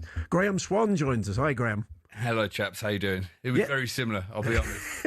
It's interesting because obviously that experience before 2013 didn't sound like it was a lot of fun, but you've thrown yourself into this now, haven't you? Yeah, well, it gets to a point in your life when you think, I'm absolutely bored stupid, I need to do something crazy, and I immediately regretted it when I got over there. I thought it'd be washed down. I thought it'd be like a TV show, behind the scenes, a little bit easy, but oh my word. They could properly beast you, They really give you do. a hard time, yeah. They really do, but... There's been a fair few casualties. 5 more people have sort of dipped out of it, haven't they? Yeah, I'm not actually sure where we're up to at the moment because I've just got back from Australia and I tried to stay awake to watch it last night. Fell fast asleep at 8 p.m. So I don't know where we are so far, but yeah, there's a high dropout, obviously, because it's it's disgusting. Some of the stuff you do is just ridiculous. What's been the hardest thing you've done on it? There was one where we had to crawl through tunnels called the Rat Race that was just hideous. Tunnel, like S-bends in the dark and dust and people screaming, going through infested water and all sorts. I don't get it. What's the entertainment in it? I've never watched it, so I don't know. It always seems very cruel to me. It seems like sort of unnecessarily cruel, but maybe that's what people want. Well, yeah. I mean, it's all about testing yourself, really. I wanted to just see if I could actually get through the whole thing, and it's so hard. But my kids absolutely love it. They love seeing Dad being put through the mill. So there you go. I saw Danny Dyer, a daughter of Danny Dyer, talking about it on TV, and she seemed pretty game. I understand you've been quite impressed with just how tough she was on the show. Absolutely. You always underestimate her because of her size, and, just a reality Love Island star, whatever, and brilliant songs about her at West Ham. But she was absolutely amazing when she got in there. Very tough little cookie, to be honest. Yeah. So it's all unfolding at the moment on Channel 4. And I suppose that was an interesting way to prepare for an Ashes series. And I'm sure the preparation for the Ashes was a big talking point when you were out there working with TNT. So at least it had some preparation. Yeah. I mean, what was that? I mean, before it even got underway, Graham, I mean, were there sort of alarm bells ringing in your head because of the way they'd prepared for it? Well, I could understand where they were coming from with the way the cricket landscape actually is these days. So you don't have the time to get everyone together like we did back in the day. But, there's people who'll argue that they simply weren't ready. Back in 2010, I remember we had a month of very, very hard cricket. Andy Flower, our coach, was like a no stone unturned type of bloke, and we basically got beasted for a month. And it put us in a very good place. But I don't think you can do it these days with all the tournaments going on everywhere around the world. I don't think it's even feasible. But ideally, if they could do that again, I reckon that's the way forward, to get some tough cricket into you before the Ashes. But whether that would have helped this series, we don't know. One of the big differences is that Labuschagne, Smith, I can't even remember all the others. They all played county cricket. They all played for English counties. They've all experienced our conditions. So when they come here, they're used to it. And often on the same year as an Ashes, they'll come over and play a couple of months beforehand. I'm not that fussed about that, to be honest. I always used to like playing against guys who you're then going to play against in the Ashes, just to give you a bit of a sneak preview yourself. I understand the argument, people saying, well, you're giving them practice before a big series. But I think, if you're thinking about the opposition so much, you take your eye off what you need to do yourself. So I've not got an issue with the Aussies coming to England and improving our county cricket. But obviously, if we'd won 4-1, people wouldn't be saying that. They'd love to have them over rather than losing 4-1 when all of a sudden it's saying, no, don't let them in. And what we're saying off air, the difference between winning and losing in this series was often just moments. But what did you make of, I think the most mysterious thing, Show him, the way they treated him, the way they groomed him for 2 years, especially to play at Sydney, and then didn't pick him. And given that he isn't bowled well in county cricket, he's not really a nets bowler or a minor, he's a big game bowler. He gets good players out. And you've stood by him all this time. I just didn't get it. Yeah, I mean, the big one for me was neither Australia or England played a spinner at Sydney, which is one of the greatest wickets to ever bowl spin on. So I think there's a bigger question in the game as a whole, that spinners at the moment are not very fashionable. But I did feel for Shoaib because I've worked a lot with him, lovely lad, and I saw him in the airport on the way home, and he's, he was just desperate to play. He's devastated he didn't get the game. I don't blame him. But one thing that has come of it, he's so hungry now to play because he psyched himself up thinking he was going to get that Ashes series under his belt, and he didn't. And now he's absolutely champing at the bit to get going this season. So hopefully some good will come of that. I mean, given Will Jack's all-round contribution, especially in the last game, it was a total mystery. He couldn't have been worse, could he? He couldn't have done worse than Will Jacks did in that game. Well, it was a pitch that any spinner would have been licking his lips to play on. So I do feel for him, but tours will go on, and he probably is. His stock is probably higher for not playing after that series. So there is a silver lining for Shoaib. The post-mortem is underway from the hierarchy, and they're going to be looking at all aspects on the field and off the field. And one of the big off-field things is what went on in Noosa with Duckett and the stuff in New Zealand with Harry Brook. And they're talking about a curfew, Graham, now potentially for players. I mean, it's that thing of, players want to be treated as adults to an extent. Yeah. As we were saying off air, if you're if you win that series, no one's having a conversation about this. It's a good idea to relax. Yeah, which is what Harmy said earlier on. He feels. Well, Travis Head, just for a bit of sort of context. Yeah, he's now viewed as a national hero because he's old school, drinks beer, sorts out the big, parties for whenever Australia win, and he's been hailed as a hero. Had Australia lost, obviously he'd be a villain now. Yeah. So it is a very thin line. I always think if you win a game of cricket, if you win a Test match, the celebrations are magnificent and they're huge, and they should be. I think when you're losing, it's probably the time to get your head down and just hide a little bit. But I'll never buy into curfews, to be honest. I think if you do start doing that, then players are wandering in a minute past it and getting fined, and the papers start having photographers in bushes and all sorts. I don't think that's the way forward. Yeah. Do you think it's enough for a coach to say to players, go out and express yourself, rather than sort of saying, yeah, but play the situation? Because there were certain times where our batting, they just didn't play the situation. And yeah, I absolutely do. I think you have to say, look, express yourself. It's why you're here. But at the end of the day, it's runs and wickets. So if you're not piling on the runs or taking loads of wickets, your place is in jeopardy. So, some of the shots that England got out to at various times. But I've been there, and I know the sort of white noise that gets behind your eyes when you're batting. You make some crazy mistakes, and you walk off thinking, what have I done there? And the whole world's just seen you do it. So I do feel for one or two of the boys, but like I say again, we lost 4-1, so there's, the public aren't going to give you any leeway. What was the mood like in the camp? You obviously would have been speaking to them while you're out there commentating and coming across the players and the coaches. I mean, were they kind of... How did that... Did you notice it unravel test to test? Did the attitude and the atmosphere change? Yeah, I actually think they did really well to win that game in Melbourne.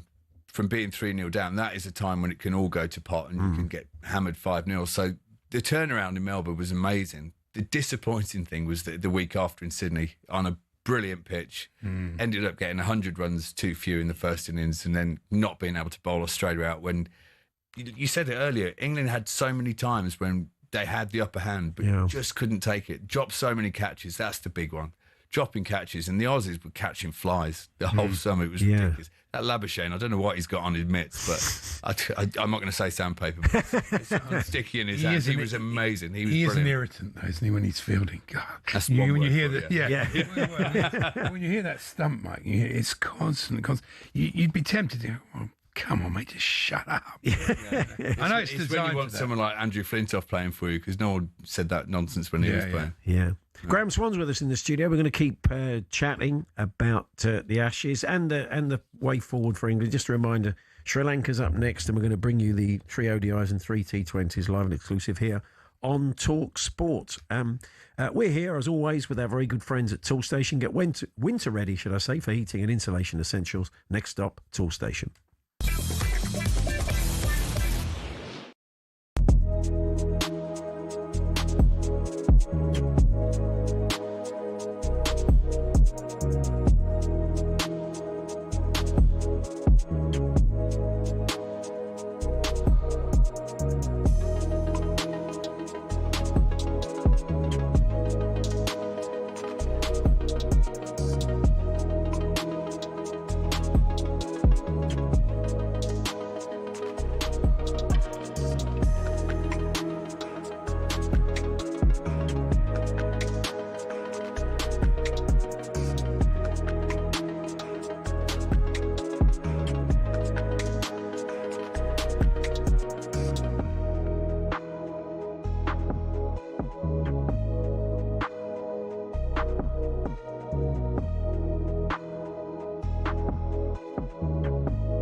Good afternoon, Paul Hawksbee and Andy Jacobs here on talkSPORT. Former England spinner Graham Swan is with us. He's fresh from Australia. Jet lagged. Well, I say fresh. Not so fresh. No, he got back on Saturday. Just that journey back, having done it a couple of times, absolutely wipes you. It takes you about a week to get back on an even keel, doesn't it? Does it wipe you out? But I was next to Josh Tongue on the plane, so that was great, just speaking to him and sort of reliving his experiences from those 3 games, because he was one of England's absolute shining lights. Oh yeah, he bowled well, didn't he? He's got the thing on Steve Smith, so he must be enjoying that. We must look to the future then, and some of those players. I mean, Jacob Bethel's knock obviously was one of the silver linings, wasn't it? That was very impressive. That was bizarre, seeing an Englishman actually having 25,000 Aussies willing him on to get 100 at Sydney. It was I've never known that. So. Probably wouldn't if it was to win the series. But no, you're probably right. But that was like an old school 100, wasn't it? 160 balls and just like very, very disciplined and just taking his time. But he spent about 45 minutes in the 90s, and that was horrific. For me. I was ill at the time. I was back in the hotel, absolutely COVID through the roof, and just come on, please do it. I'm desperate to go back to sleep. So he's a great kid as well. So I was chuffed for him. We were speaking to John Norman last week, and he was talking about the white ball team. And there has to be some doubt over whether Harry Brook is the right guy, especially given what happened in the winter. And he feels that Sam Curran should be the captain of the white ball team because he's got great experience. He plays in the IPL. He's got a point, hasn't he? But they seem to get these ideas that he's the anointed one. He's the one that's going to be Stokes' successor. And, I'd rather see him just bat, I think. Well, I think he's a pretty good leader, to be fair. When he's on the field, he's a good skipper. He's got a good cricketing brain. Obviously, the stuff that happened in New Zealand that no one knew about is a bit of a blemish on his record. But, there'll always be this chat, won't there? Because you suddenly start thinking, well, who else could do it? Do we need someone squeaky clean, or is he going to play in the same image or whatever? So I get it, but the Currans, both Tom and Sam Curran, I think are brilliant cricketers. I've seen a lot in the 100 last year. They were incredible for Oval, whatever they're called these days. Invincibles. Yes. I think they've changed this year. So, have they? But they were both brilliant last year. So I know Tom's not involved at the minute, but Sam, whether he'd be a good captain or not, I don't know. But I'm glad he's in the squad. Often players' Test careers come to an end after an Ashes defeat. So who do you not expect to see again in the Test team, Graham? It's a bit tricky when you look at it because they're quite a young team, most of them. Obviously, a couple of the bowlers. I hope Woody keeps going. I hope Mark Wood can play because I absolutely love him to bits. But you'd think the next Ashes might be a bridge too far. How long Stokes is going to go on is a big question because he puts himself absolutely through the mill and his body's falling apart. Despite being the fittest bloke there, by the end he could barely walk. He wouldn't want to go after something like this, though, would he? No. I think he'll want a chance to put it right. I think you're right. So I wouldn't be surprised if no one retires, but you'll have natural turnovers. I think Ollie Pope. I really want to see Ollie Pope go back and score billions of runs and get back in. Because obviously with Bethel going in at 3, Hope's now got to find a new niche, got to find a way back into the team. But I think he's class. But he's got such a bad record against the Aussies that it wasn't a surprise when he got left out. What about the wicket keeper? Well, I like Jamie Smith, I do, but by the end he looked a bit frazzled, didn't he? By the end of the series, he was still keeping well, but the shot he played at Sydney will go down in history. So that's an interesting spot because there'll always be like keepers coming through. I'd love to see whoever's keeping be like the energy of the team. But isn't Folkes is clearly the best wicketkeeper, and he never let England down with a bat. I didn't understand that decision either. There have been some sort of cliquey decisions about this group. You feel they sort of like they've all decided that he's not the one, that James Smith is the one, and I think that sometimes that's a bit odd because you ideally it's a bit like goalkeepers. Wouldn't you go with the bloke who's the best at it? Well, Jamie Smith is good. He's a brilliant cricketer, and I wouldn't be surprised if this summer he absolutely smashes it everywhere. He just had one of those tours, and I've been there. I've been on the receiving end as well. Yeah. In Australia, when it starts to go badly, and everything sort of piles up against you, it can be a pretty daunting place. So he was frazzled by the end, but I think he'll come back strong. Every time he collected a ball in him, and they were on his case after that drop, was it miss stumping or a drop? I can't remember, but he just. Yeah, they were on his back, weren't they? Really, the crowd. It made it very difficult. He did drop 20 catches in the series. As a team, I know. It's quite a lot, isn't it? I mean, some of them were pretty hard, and the sort of ones that you don't get any stick for if you're playing well. But a couple of the dollies that went down are just like symptomatic of the tour's gone here. It's like everyone's desperate to go home. Have they not got a dedicated fielding coach? Apparently not at the moment. Not at the moment, but I think after the game, Baz McCullum was talking, saying that that might be somewhere they definitely have to readdress. So I think they will have one come the next. And it'd be interesting with him because, again, John felt that if he was to go, Stokes might consider his own position, that Stokes is a big advocate of McCullum, and therefore that might protect him. Yeah, maybe. I think they're definitely stronger together. So. It's one of those weird periods now where no one knows what's going to happen. People are almost waiting for someone to either come out and retire or say, right, I'm going full blown at this or what have you. So I'm just concentrating on the football for a while. And what of Rob Key again? Rob's under a bit of pressure himself, isn't he? Yeah, I mean, I won't have a bad word said against Bob because we go back 40 years and I played against him for Kent under-10s back in the day. So I love what he's done for English cricket, and he's come out and he's admitted they got a few things wrong here or there, but I think we're definitely better than when he took over. I love his honesty and the way he decided this is the type of player we need, and I know it's going to upset a few people, but we're going full hog at this. But they're going to review that now and see where they are. Yeah. But I'm a big fan of Bob's. And how, I mean, you've won Ashes Series, you've lost Ashes Series. So what is it like when you come back and you've lost? It must take you a little while to get over it, I would think. Yeah, you just want to bury your head in the sand and not go out and all sorts, and it's freezing cold, and you're just thinking, what am I doing? For a lot of them, they're going to go off to the World T20, which is good. It's like draw a line in the sand and then move on. When you win it in Australia, you come back and it's the greatest feeling in the world. We had to go off and play a World Cup in India straight away, and I was devastated because I just wanted to get home, sit in front of a nice fire in a pub, have a Sunday roast. But we had to go and get smashed by Sri Lanka and Colombo. You mentioned the football. Sorry for saying you're a City fan. I got it horribly wrong. You're a Newcastle fan. Oh, we're the lads. So how you feel about life as a Newcastle fan at the moment? A bit better now after the last 3 or 4 games, but they look tired, bless them. They looked very tired against Bournemouth by the end. They didn't need extra time and pen. So, they'll beat City 2-0 tomorrow. Bruno will score again. Nice and confident. Did you hear Roy Keane last week? You probably weren't over here. I did hear. Yeah, you heard that he said he wants Eddie to be the next Manchester United man. Get your hands off. You're not having him. He's no chance. The forward why players, would you want to go down to a smaller club? No, absolutely. The forward players are playing well for Newcastle now. They're sort of beginning to click. Yeah, Voltemada has been a good bit of business, hasn't he? Yeah, he's done well. I mean, I wasn't happy when Isak left, but I wish that had never happened and he was still a Geordie because he was class. And it's all gone horribly wrong for him, hasn't it?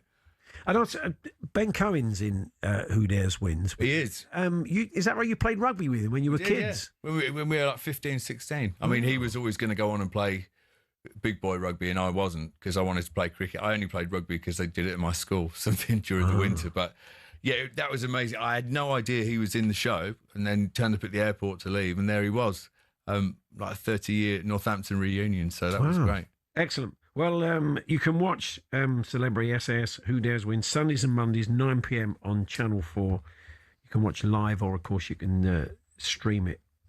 So, Graham, lovely to see you. Thanks, boys. Lovely to be here. Thank you very much for coming in. Let's hope next time we win the Ashes and we're all smiles.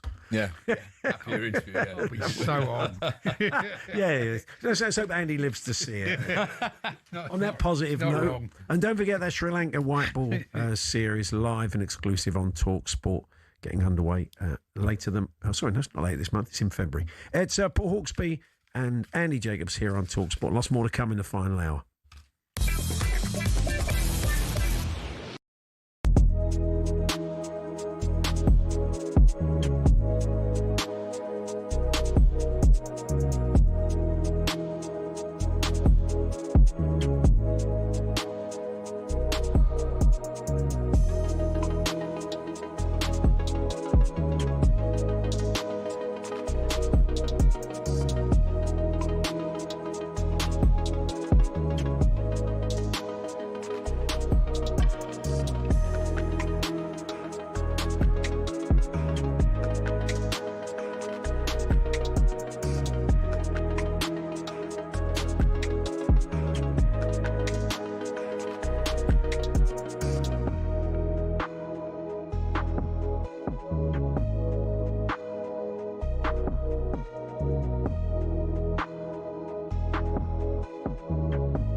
talkSPORT Sports Update, powered by the Nissan Van range, helping business owners to work better and live better. Search Nissan Vans or head to your local Nissan Van Centre.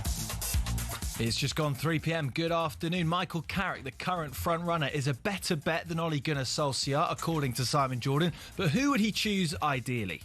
I know this will never happen because Man United have gone all corporates, but I would have put someone like Roy Keane in to shake it up. But then I suppose that's like suggesting you put Liam Gallagher as a front man to take that. It doesn't work, does it? It's not going to happen because Keane will go in and cause mayhem, I suspect. But he needs a bit of that. Meanwhile, Martin Keown says given Carrick's tenure at Borough, he's not a bad option. I know he finished 7th, but there's a football club that's progressed, I think, under his tenure. So I still think the job's too big for him in terms of like long term, but short term, yes. We're hearing Spurs midfielder Rodrigo Bentancur's out for 3 months with a hamstring injury that requires surgery. We're told Lucas Paquetá is open to leaving West Ham this month. He's keen on a return to Flamengo in Brazil. Nuno wants him to stay. Macclesfield captain Paul Dawson's told us they knew Palace were beatable when Mark Gahey said he didn't fancy playing on the plastic pitch. The 4th round draws live on talkSPORT Drive this evening. The last remaining 3rd round game, Liverpool versus Barnsley, follows that. And after another nightmarish Ashes defeat marred by reports of players defying Ben Stokes to go out drinking after defeat, Graham Swan's given us his thought on best policy. I would say if you win a game of cricket, if you win a test match, the celebrations are magnificent and they're huge, and they should be. I think when you're losing, it's probably the time to get your head down and just hide a little bit. But I'll never buy into curfews, to be honest. There's more on the talkSPORT Cricket YouTube channel. talkSPORT News. Ofcom is beginning a formal investigation into the AI chatbot Grok, and a dad has been jailed for 35 years for trying to kill his infant child. More from the news team at past. talkSPORT weather with QuickFit. Whatever the winter weather, Bridgestone Turanza all-season 6 tyres. Guaranteed for 25,000 miles. Book today at quickfit.com. Conditions apply. A mix of sunshine and showers for most of us. Part of the northwest will see more persistent rain across the north, windy with coastal gales, but for everyone, feeling milder.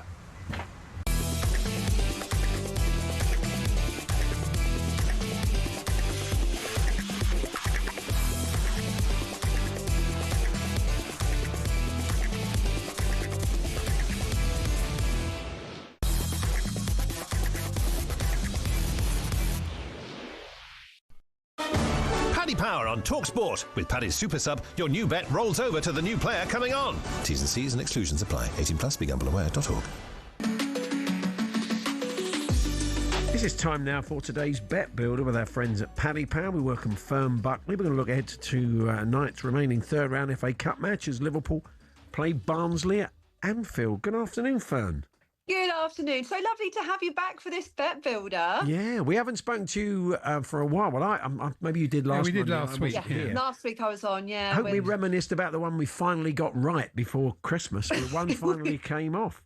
We did. We absolutely did. I mean, we were celebrating the fact that £300 was in and went to the Attitude Foundation. Yeah. So good for us. But last week we didn't quite get it. So, yeah, hopefully we recreate it today. Yeah, today's the day. I've tried to kick us off. I mean, it's probably worth explaining how the Bet Builder works, Fern, briefly. Yeah, of course. We've all made some picks, added them together to get some overall value. Paddy Power then put a £10 bet down, hoping that we get it right. Because when we do, like I mentioned, all that money goes to the Attitude Foundation, who do wonderful work with the LGBT community. So I've gone route one. I've just gone for the Liverpool win. I know they're obviously going to change the team up a bit tonight, but they'll probably have a little bit too much for Barnsley. Yeah, I mean, people are thinking it could be easy work, although we have seen a few upsets over the weekend, haven't we? But Liverpool, they're unbeaten in 10, while Barnsley, they've lost 3 of their last 4. They've struggled on the road this season as well. So, yeah, it is the most popular pick, and a Liverpool win is in at 1-12. Andy, you've stuck your neck out and gone for one of those players we expect to play tonight. Well, they haven't got a lot of forwards, Liverpool, and Chiesa's fit, so I think he's got to play, and you'd fancy him to get a goal. Yeah, Chiesa's to score any time. Yeah, and do you know what? He's actually doing really well in this competition. Half of his goals have actually come in domestic cup competition. So, yeah, he has played every minute so far of their cup games this season for Liverpool. So I know, like you mentioned, there's going to be a few changes for Liverpool. So it can make way for him. And he's a super sub as well. He is in at 11-10 to score any time. OK, producer Sean thinks there's going to be goals. He's quite high, over 3.5 goals. And I know they're not exactly goal machines at the moment, are they, Liverpool? But you would think that Premier League versus League One opposition, we could get a fair few. Over the 3.5 is in at 4-7.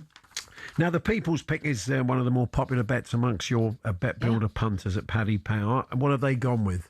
This is an interesting one because although we're saying, Barnsley might not get too many, they think both teams will score. Over 700 people have this in their bet builder this afternoon. Because, well, hang on a second, because despite their lower league position, they've already scored 4 goals in their 2 FA Cup fixtures. Yeah. Their top goal scorer, Davis Keeliodun, is available for the match. And don't forget, they have won their last 2 matches at Anfield, and one of those was in the 90s. But, hey, Liverpool have a few injuries as well defensively. Yeah.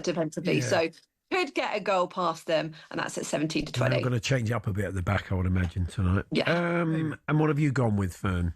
I've gone with Milos Kerkez to commit 1 or more fouls. He's committed 11 in 15 starts in the Prem, averaging just slightly under 1 foul per start. But just considering the type of game it's going to be strategically from both sides, I can see him committing at least 1, and he's another super as well. And that's in at 1 to 3. He probably had his best game for Liverpool last week. I mean, he started, Saka was absolutely roasting him in the first 20 minutes. But he got better after that. He really did kept him relatively quiet.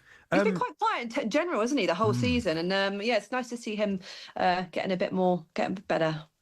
Now, when this comes off, let's be positive. How much will we be giving to the Attitude Foundation?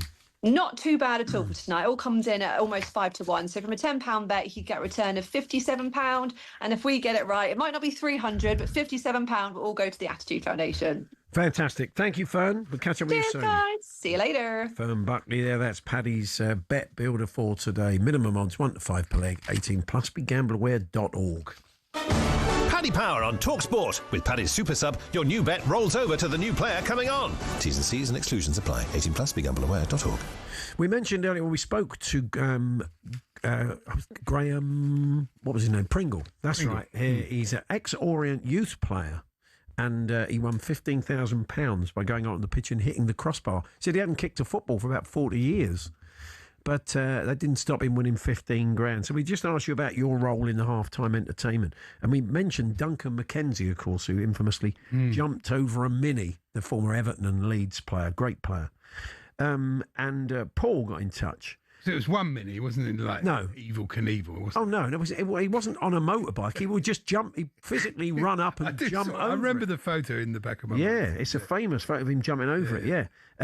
Paul says, I met Duncan at a dinner at a golf club, and he said during his first year at Ellen Road, he made more money jumping over Minis for a bet than he did his playing salary. Really? It's great, isn't it? That's amazing. Not the same anymore. Andy, anything else you want to talk about today? What you got? Well, it's 2 ends of the Reader's Trousers scale. Oh, okay. Normally, Reader's Trouser offers are very good value. These are these big full-page ads you often see in things like the normally Express and the Mail, isn't it? So trousers for generally men of a certain age that need gussets and multiple pockets and stuff like that. So, Andy, I love a gusset. We all love a gusset, don't we? Gusset Poye. Exactly. So, come on, let's have... No, don't do that. Gusset-based sportsman. No, it's not going to... Gusset Fraser. Gusset Atkinson, Gusset Fraser. Just out there, you Gusset Caesar. We've done them all now. Don't waste your time. So, so you can have the pleated... The pleated county. You're right. I'm trying to be careful what I'm saying. Yeah. Absolutely. I've got my finger on the dump button. The pleated county corduroy trouser. Oh, that was a minefield, wasn't it? 75 quid. Wow. A gentleman's classic, apparently. Yeah. And even got a Trustpilot rating of 4.8 out of 5. Oh, that's good. From Lady Scott in Shetland. Obviously, she could afford these £75 trousers. What did she say? She said, your corduroy trousers are unbeatable. Really? Comfortable, hard wearing, and supplied in the size needed. Well, that's helpful, isn't it? I ordered 48 waist. Yeah. My husband wears them all the time. Really? Is he really? This is the latest of several repeat orders. Wow. Okay. Excellent quality. I can't be that anywhere else. Then, can they? No. Whereas the Sherpa-lined luxury cord, now only £25. Wow, that's good, isn't it? A good £50 cheaper, and it's got warm Sherpa fleece lining. That would have caught you out today, because yesterday was still quite cold, but certainly down south here, it's very mild today. You'd be getting a bit of a dab on, wouldn't you, if you put on the old Sherpa fur line today? You would. Yeah. But fortunately for all of us, the managing director has secured an exceptional deal on our best-selling Sherpa fleece-lined corduroy trousers. A customer favourite that combines timeless style with reliable warmth and comfort. Lovely. Well, Tremendous, the reader's trousers. They're beautiful, Andy. You can't beat them. Have you ever bought a pair? No. You talk about them quite regularly. I don't buy a lot of trousers. Would that be a kind of admission of defeat if you had to buy trousers out the back of the... When's the last time you bought trousers? Seriously. Come on, no, please. Jeans. You 0371. I bought a pair of chinos. Did you? To go to Cheltenham, for Cheltenham. Oh, right, okay. So it was a specific trouser buy, though. It was a specific trouser buy. It's not the sort of thing that you buy on a sort of whim, is it? You don't go out and go, oh, I wasn't going to buy anything today, but I bought these trousers. Well, our next guest, Mark Webster, does a podcast called Clobbered, and he's going to tell us a bit about that in a moment. He's very much into sort of style and fashion, much like yourself, Andy. I'm guessing Mark has never bought a pair of kecks out the back of the Express. Would be my guess. But we are going to talk a bit of West Ham. The news today is that Lucas Paquetá wants out. They've agreed personal terms with Flamengo. He wants to go back to Brazil. And I can understand, there's some maybe a bit triggering playing over everything that went on for him. But he kind of does owe West Ham a season, doesn't he? I mean, you'd like to think if he can get him out of trouble. Yeah. But do you want a demotivated Paquetá? Do you let him go? Do you use the money? I think you'd use the money. On a more positive note, Castellanos got a nice goal yesterday. Good header. Lovely towering header. Yeah. Good. So he looked all right the other night too. Yeah. We'll talk to Mark about that very, very shortly. You're also telling us about your halftime entertainment stories. Hi, it's Paul the Macclesfield fan, formerly Palace fan here. That changed quickly. My uncle did the halftime shot in the pouring rain back in 2004. I take it that was at Selhurst Park. He went A over T and hurt his back, which meant a delay to the start of the second half. Great. I suppose they couldn't actually pick him up, could they, really? What else have we got? Halftime entertainment last year at Palace v Villa. Kids come on to do a penalty shootout. Robin Olsen is on to warm up for Villa. Yeah, this is quite a bit of footage. As their goalkeeper got injured, organiser tries to set up Robin Olsen and Villa were having none of it. Asked the keeper to move, but the loudspeaker, blah blah blah. Yeah, that's right. He did. He had to. They all got quite nasty, didn't it? Yeah. He thought he had to practice, in the area. So yeah. It's fair enough, isn't it, really? So anyway, as we said, we're going to have a chat with Mark Webster very, very short. Mark from the show he did on Sunday mornings with Johnny Owen. Now, the latest episode of the 21 Minutes to Go podcast with Andy Goldstein and Jason Cundy is out now. This week, we're revisiting one of our all-time favourite stories, My Friend, Her Dad and His Monkey. And this time, wait for it, there is photo evidence. Yes, a monkey, a dad, a friend, and a story so ridiculous, you have to see it to believe it. Expect laughs and the kind of bizarre tales that only Andy and Jason can deliver. So if you have a spare 21 minutes, go and enjoy 21 Minutes to Go now, available on from your favourite podcast provider. We're seeing a picture on our screen, if you're on connected TV or YouTube, of the monkey in question. The monkey seems to be taking a cigarette out the bloke's mouth there, I think. Who had a monkey? Was that the 50s? You'd say that? No, it's definitely the 50s. It's got to be the 50s. Late 50s, early 60s, yeah. Yeah. Okay, well, there we are. Go and check it out in 21 minutes to go. So, yeah, we're going to talk about West Ham next. We're going to reflect on the WSL weekend. Angelina Kelly's popping in. We had Earring Gate this weekend. You may not be aware what Earring Gate is, but we will fill you in on that. And we're going to be chatting to a Barnsley fan in the build-up to tonight's game, which is live on talkSPORT. So, yeah, we'll be joined by a comedian who's going to be joining us very, very shortly. And that's Pete Selwood. So that's all coming up. We're here with our very good friends at Toolstation. Pick up your wet weather essentials today. Next stop, Toolstation.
Still to come, we're going to look back on the WSL weekend and Earring Gate. And don't forget, live football tonight, Liverpool-Barnsley. We'll be chatting to Pete Selwyn, the comedian, a little bit later on, who's a Barnsley podcaster. But before that, you'll know our next guest from his time alongside Johnny Owen on Sunday mornings here on talkSPORT. He also now does a podcast with his friend and fellow Style counsellor, Mark Baxter. It's called Clobbered. They've got some live shows coming up, and he's popped in to tell us about it. Mark Webster, good afternoon, Mark. Gentlemen, nice to see you. Lovely to see you. Off the back of a winning streak. Yes, I was hoping. Winning streak. Well, streak. Yeah. I'm liberating that word to cover one game. Yes. We'll come on to West Ham in a moment. But tell us a bit about Clobbered. You and fellow Mark have been doing this for a while now, and you're going to do some live shows. We're going to do a live show at what is called the Union Theatre back end of March, and it's basically a live show which will be episodes of what we do. Yeah. And fundamentally what we do is we sit in the basement in Savile Row and bang on about clothes.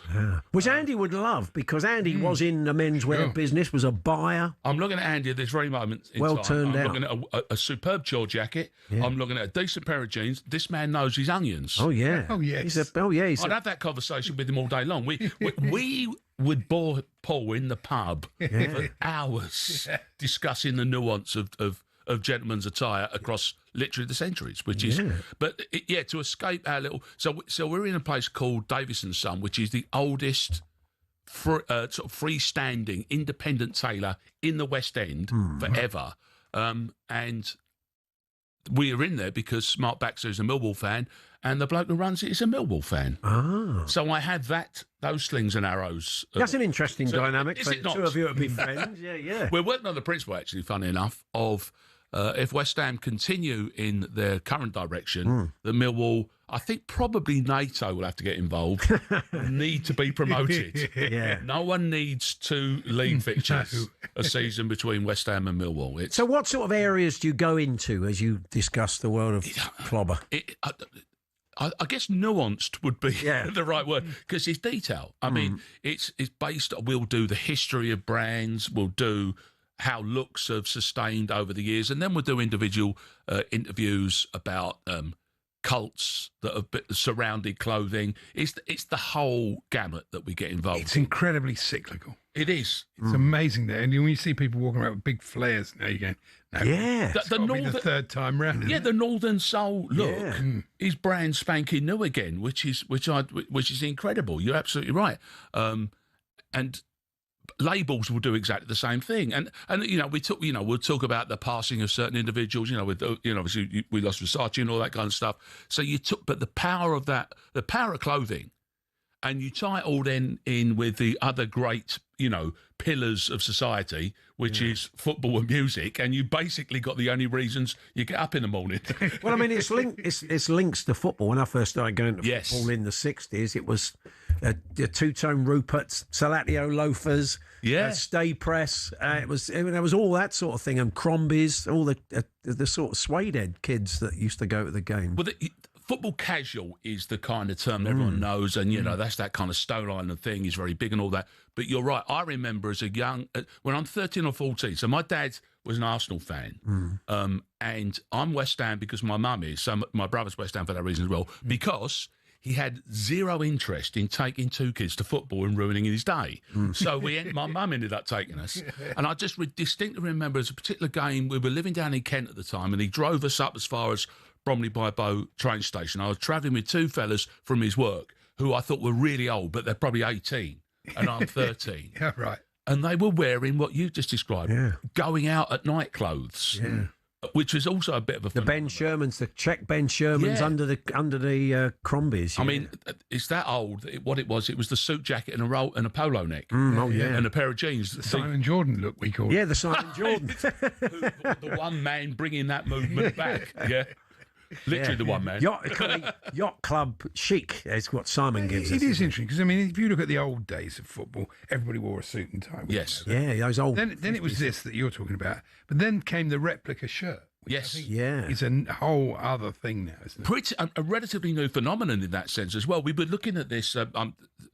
Bax and I, Mark Baxley, so my clubber pal, write for a magazine called Detail, and we're looking at about doing something to cover 1966, obviously, it being that.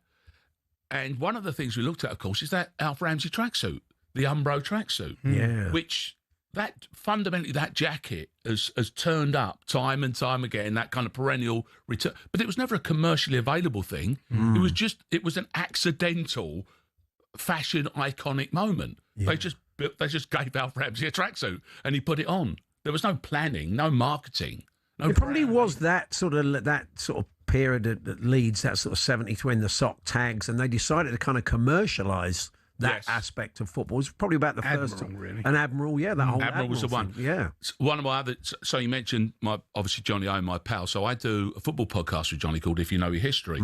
It's strange how the kind of the fruit doesn't fall far from the tree with me. That's about culture and music and everything associated with football. It's all part of it. It's the same story. And the current ones that we've got, we interviewed who I know you know, Chris Evans, MP from Wales. Sure. Excuse me. And we currently got a Don Revie episode out, and it's that Peter Trevelyan revolution. Paul Trevelyan. Sorry, right. That's right, yeah. Who invented a golf grip, released an album as the best worst singer in the world. Yeah, was also DJ Bear, the Pounder of Peace, was Paul, who used to kind of a kids entertainer type, waving at the peace. DJ Bear, the Pounder of Peace. He's a brilliant artist. Keep a 6 off your card with Gary. Yeah, a great, a real innovator. He was complete. I mean, You Are the Ref, didn't he? Yes, that's right. Yeah, But he was the soccer tags guy. I think he got involved as well. I mean, the V with the collar was that Admiral kit. And you're right. So from my point of view, I think you're right, Andy. I think that's the dawn of kits as merchandise, isn't it?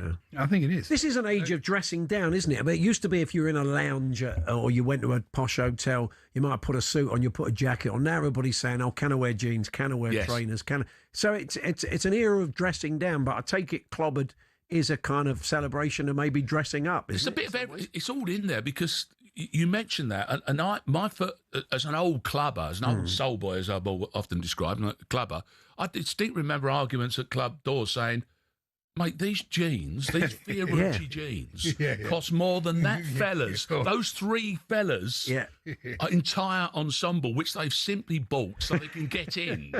They're terribly dressed in cheap clobber, but it fits your door policy." Yeah, I've tried. These aren't accidental jeans. And how did that go down then, generally? Not well. My best time ever of being thrown out of a nightclub was, strangely enough, on the old Family Friends stag night in Nottingham, which is Neil Ruddock. Oh, yeah. So I went with Neil and his brothers and my brother and all of our local pals. And I literally bought the shoes and trousers specifically to get me into the venue. And I walked up and the bouncer said, "Shirt, trousers, shoes." In other words, nothing I had on was really. Wow! So I got knocked, and I started to argue. He said, "Talk to him," and they had like a counsellor bouncer who was this kind of guy who was off to the side going, "Oh, I feel your pain, mate. And personally, it's a lovely shirt, but tragically, it doesn't fall within our auspices." Wow!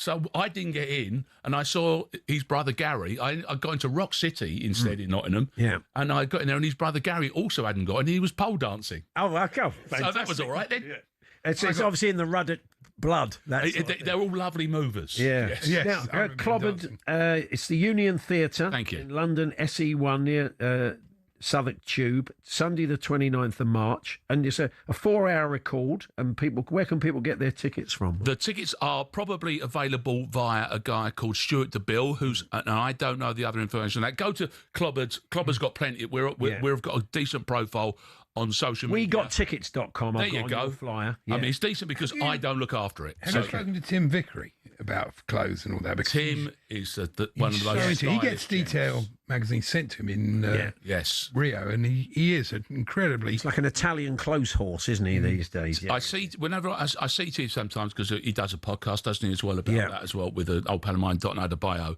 and he's the only man I'll allow but it's close. Yeah.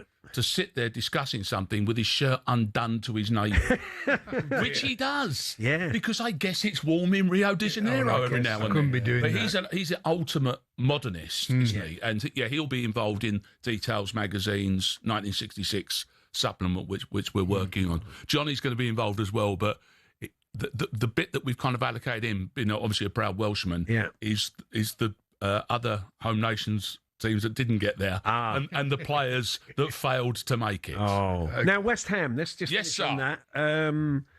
The Lucas Paquetá story today, it seems that he's agreed personal terms with Flamengo. He wants to go home. That's now good it's of up him, to isn't it? So his people have. So how do you feel about it? Would you rather have keep him if he's not quite at it because he doesn't want to be there, or do you think he owes you? What's your feeling about him? My suspicion would be, with the nature of the way he's played his football and his temperament, is that to keep an unhappy Paquetá in and amongst it would be an absolute fruitless I tend to agree. task. Yeah. He's fundamentally been, honestly, on the edge of genius when he's clearly been in his pomp. But his pomp doesn't exist on a week-by-week, month-by-month, season-by-season basis. Certainly not in terms of his tenure with us. It's similar with Kudus, who clearly we got one of the versions of the best out of, but for a relatively short period of time. So I think these mercurial footballers will do that to you, won't they? Yeah. And this is, I think, the kind of the West Ham issue is that you've got a fellow of that kind of talent who follows a line of, say, Payet and Di Canio. But what you haven't got, which is where the problem lies for me to a great extent, is after winning the conference title just a few years ago, we lose Mark Noble, we lose Declan Rice. Yeah. Declan Rice for me is the best English footballer, pound for pound, at the moment. Oh yeah. I mean, he's going to lead. He's right up. He should be captaining Arsenal and England to glory. He's that, He may he's well that be. settled in, and he may do that. And Tati Castellanos, and we'll talk to you about it. It was a It's actually hilarious. Yeah, lovely goal. We all need a Ken Dodd reference in our football team, don't we? One of the few comedians we can still do a reference of, sadly. That's a good point. So, but yeah, good goal yesterday. He played pretty well the other day. So, positive signs from him. I think you have to take yesterday as positive. I mean, I thought QPR did really well against a side that clearly was lacking the basis of what you might call confidence. Yeah. But the two goals were proper, decent, well-built, passing move goals. Yeah. And we haven't seen a lot of that. And Paquetá chose not to be available, which is not never a good great sign. sign, is it? With anyone, any football team, which I think feeds back to your point, Paul, that it's probably, if they're getting the money that they're suggesting, 35 mil. I'd take it. That's a great return in January, isn't it? Yeah. Mark, we're out of time. Lovely to see you. Clobbered Live, they're recording 3 episodes of their podcast, him and Mark Baxter, as we said, Sunday the 29th of March. Go to wegottickets.com. All the info is there. Good to see you. Thank you, fellas. We're going to reflect on the WSL weekend. Earring Gate was at front and centre. All will be explained by Angelina Kelly very shortly.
Michael Carrick has emerged as the front-runner to take over at Man United till the end of the season. So why has Solskjaer fallen out of favour? If he did well in this interim spell, he had his sights set on a permanent job, and I think that made a few in the boardroom uneasy because they do see this very much as an interim appointment until the end of the season when they hope that one of those big name managers would be tempted to take the job. Well, Alex Crook reckons hiring another interim gives the board an excuse to not spend any money this window.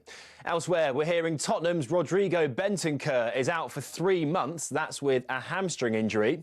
Now, Macclesfield's captain has told us they knew Palace were beatable when Mark Gahey said he didn't fancy playing on their plastic pitch. We've asked Paul Dawson who the Giant Killers fancy next in the FA Cup. Well, we beat the holders, so we can beat anyone now. Great, mate. Probably Liverpool away, I think. Probably Liverpool away. We've got a lot of Scousers in the team, so they'd love that as well, I think. Well, the 4th round draw will be live on talkSPORT Drive. And Ali McCoyce reckons Craig Gordon's reflex save for Hearts was up there with Gordon Banks keeping out Pele back in 1970. It's an absolutely tremendous save, and they were down to 10 men. Yeah, no, it was a brilliant save. Will he go to the World Cup? 43?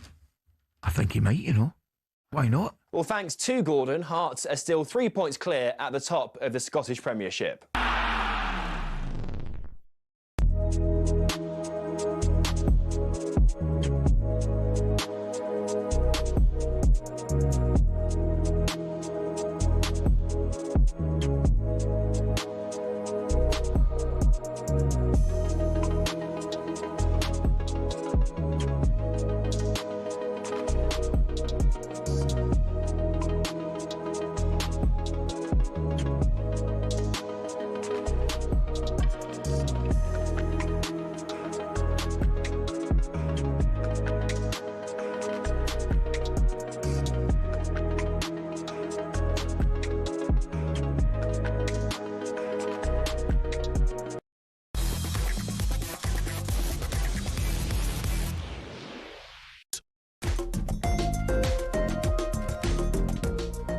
Yes, time now to reflect on the Women's Super League weekend. Angelina Kelly has joined us in the studio. Hi, Angelina. Hello, how are you? Good, thank you. We've been talking about earring gate today. Oh, yes. So for those that didn't see what went on, explain. So yesterday I was at Chelsea against West Ham for talkSPORT. Chelsea won the game 5-0. Excellent performance from them overall. Looks like Chelsea are back to being very sharp, the team that we've all expected to see. 6 points behind Man City still. But the talking point was West Ham. They, of course, sacked their manager Rhian Skinner in December and have brought in Rita Guarino, former Juventus, Inter Milan manager. I mean, what a game to be your first game. But they've signed Estelle Cascarino on loan from Juventus, and she had an absolute howler. So she went to come onto the pitch and she had an earring in. She apparently couldn't remove the earring, so she taped over it because while she was at Juventus, that was no problem. She's taped it in the Champions League. But the referee said absolutely not. This meant that it delayed the start of the second half because the player that had come off for her, I'm pretty sure, had gone to the dressing room, so somebody had to go and get her back. And the player couldn't play because she could not get this earring out. And apparently they tried and tried, but it's something that she's going to have to go somewhere special to get it removed. But amazingly, I looked into it. IFAB and the FA, both of them have rules that you cannot tape a piece of jewellery for health and safety. It could injure yourself or somebody else. It has to be removed. It cannot be taped. So the fact that the referee was technically correct to not let her onto the pitch, but how West Ham didn't know this, how the player didn't know this, and also bit concerning that she was all right to do it in the Champions League, that they're a bit more lax. So not a good moment, not a good first impression. She is a defender. They were 4-0 down. They probably could have done with her coming on the pitch and giving them a bit of a lift, but she did not make an appearance. I did speak to the West Ham manager about it, who explained all of this, and she assured me that for the next game, they're going to make sure that it's taken out. Right. Okay, they'll hold her down and rip it. Now, of course, she'll have to go with the club doctor will have to do it probably. Yeah. Because it probably has been there a long time and it just won't come out. It's probably wedded to her ear, isn't it? Yeah, exactly. I mean, I have earrings at the top of my ear, and I think if someone told me to get them out, I would struggle. But also, if I was a WSL footballer, I'd be like, yank it out, pliers, whatever. Yeah. I want to get on the pitch. After they won the Champions League, Arsenal yes. You thought they'd have a really, really good season, but they haven't. It hasn't quite happened. No, they're well adrift More of points City and Chelsea, aren't they? Yeah. Over the weekend, I was at that game as well. Arsenal against Manchester United. That was at the Emirates. And for Arsenal, it finished 0-0. It felt like 2 points lost for Arsenal versus 1 point gained. And I think there are a couple of issues. Me personally, watching Arsenal this season, I think some of the players are exhausted. You look at Mariana Caldente, who came second in the Ballon d'Or. She's such a quality player. She's been really quiet. I don't know if it's fatigue or Alessia Russo hasn't looked at her best. Yeah. They've had issues in defence. Leah Williamson played the full game over the weekend, so good to have her back. And of course, it is unfortunate that Kyra Cooney-Cross, she has returned to Australia because her mother has sadly been diagnosed with cancer. It was very nice to see the fans supporting her. All the players wore her jersey during training.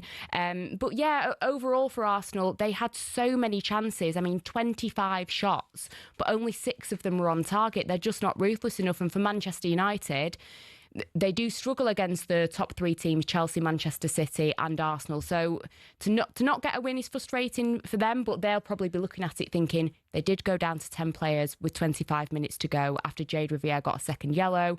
So all in all, defensively, they were quite good.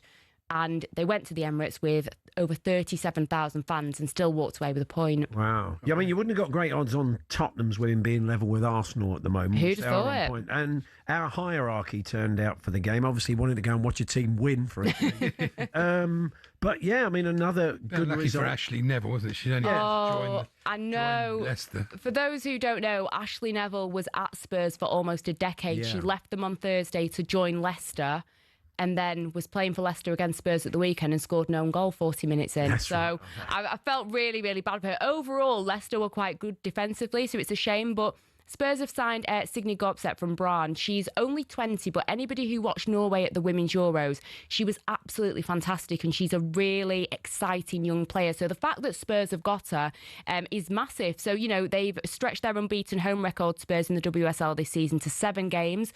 Only Man City earning more points at home than them. And they only had 5 wins last season. They've already got 7. So Martin Ho's doing an excellent job in charge.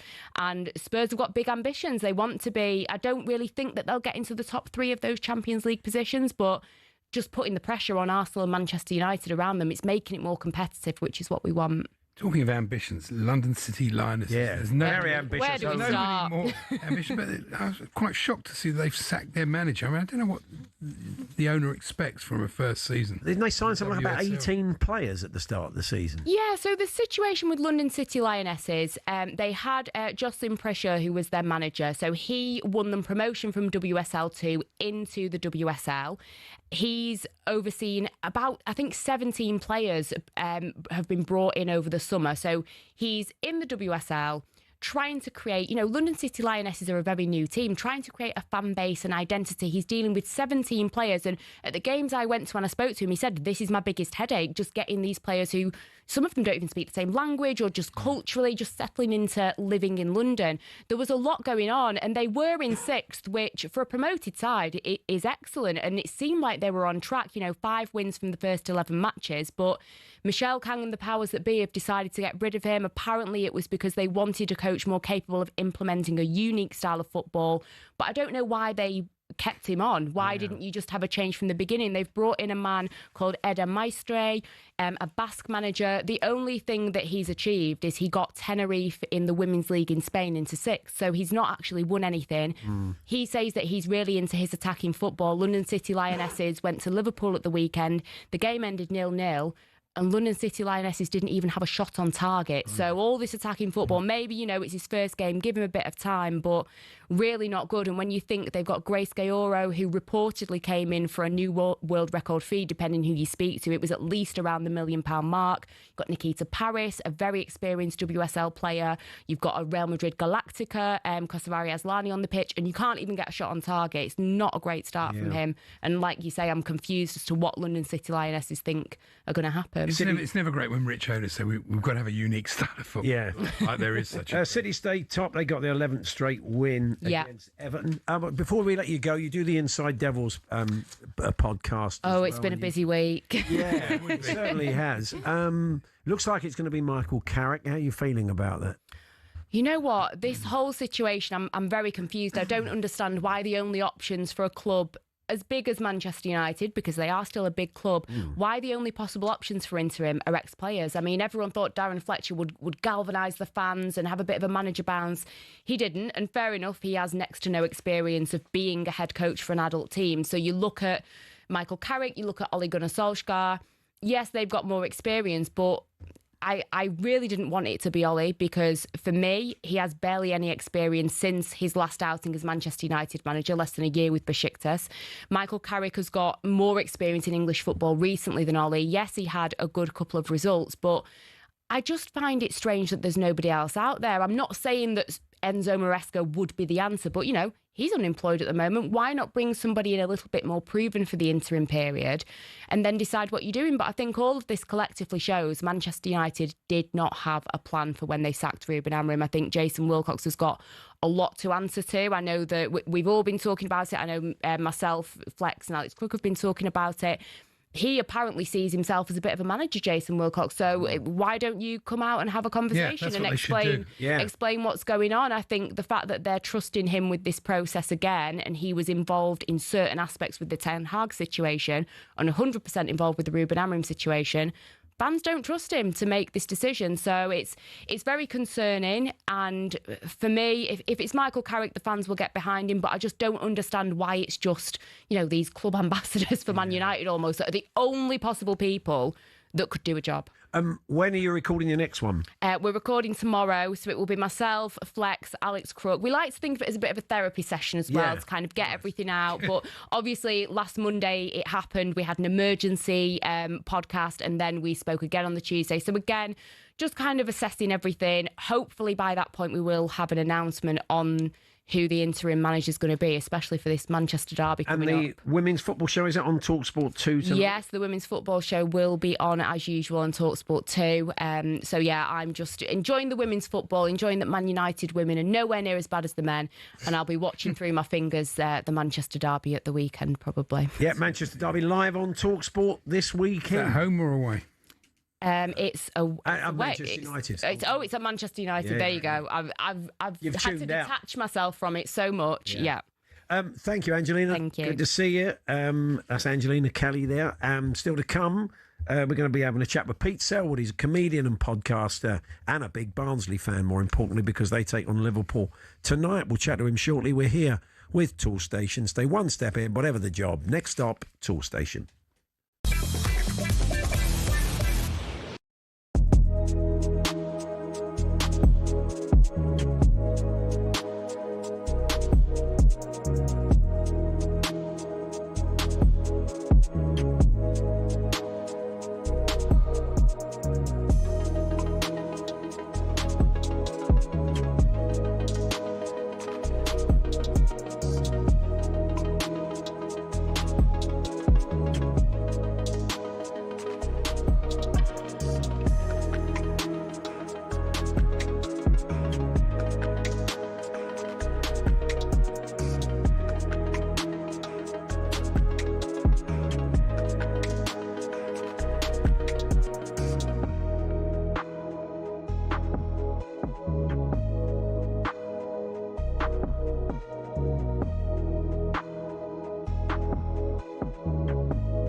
Live football for you, of course, in the FA Cup third round between Liverpool and Barnsley tonight. Both teams will know who they've got in the next round, potentially, by then, because the draw's just after 6:30 tonight, I think.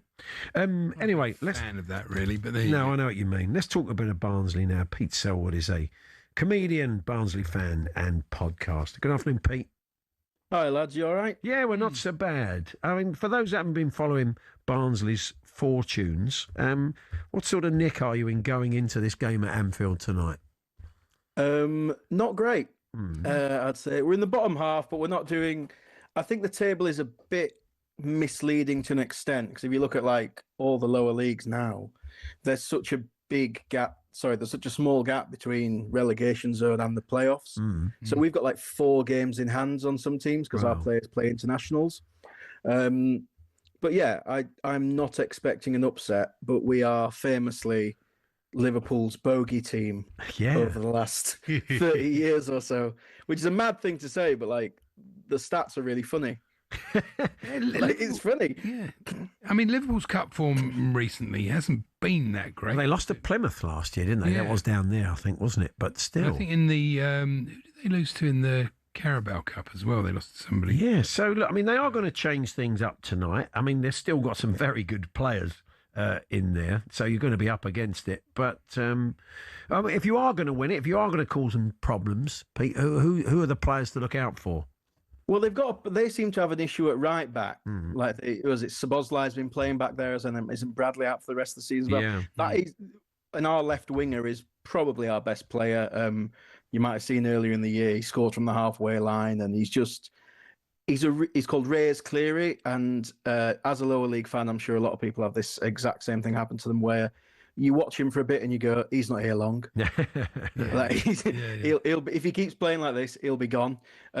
He's a really fun player. It's almost like a throwback of like he gets the ball and he runs at his fullback, and I think that's quite exciting. Everyone quite likes that, and so he might cause trouble. And then we've got Davis Keeler-Dunn, obviously, who he'll go missing in games, but then he'll score. Which is the hardest thing to do in football. Yeah. So I think he's either the top scorer in the league or thereabouts. And then at the back, we've got the kind of central defenders that they probably don't play against often, which is just big old men. Yeah. Big old tour. That maybe they're back set pieces and everything now. Maybe the clubs, it's not such a shock to the system, really, when there's a bit more balls coming into the box. What sort of allocation have you got? That's the great thing. The FA Cup means you can take a fair few there, can't you? I think it's the same as last time. I think it's like 6,000, and I think it's sold out. Yeah, we played them. So the last time we played them, obviously, in 2008, and we won there famously, and we won our last time there as well. So we are on for 3 in a row at Anfield. 3, Pete. That would be brilliant. I mean, how many? I mean, genuinely, how many clubs have done that? Yeah. Probably very few. Won 3 in a row. Yeah, it's interesting that I'm now 35, and when I was 18 for the first one, I queued for 6 hours in the rain to get tickets there, and this year we're all 35. We've got young kids, and we all went, it's on telly, innit? It's a difficult time, but yeah, no, it'll be good for everyone. It's the kind of perfect cup game, isn't it? It's a Premier League team that aren't playing that well. Yeah. And a team that, we could probably rough them up a bit, hopefully. They're in slightly better So form, let's be optimistic. Yeah, they're better now. Yeah. Who would you like in the draw, Pete, for the next round? Let's be optimistic for you. Yeah, I mean, let's be really optimistic there. I mean, that's ridiculous. Well, if you beat Liverpool, you want to naturally go to your Man Uniteds, don't you, next? Yeah. Or a out. team. Yeah, Man. Oh, they're out. Arsenal. Oh, you of could go course. to. Oh, of course they're Arsenal, or just a local rival that you don't get to play often. Yeah. Because we're not Leeds. Leeds. obviously. Oh, now Leeds. Barnsley. That would be Sheffield Wednesday as well, because they're in the league above us. They're out as well now. Gone, I'm afraid they lost. Yeah, to they're Brentford. out.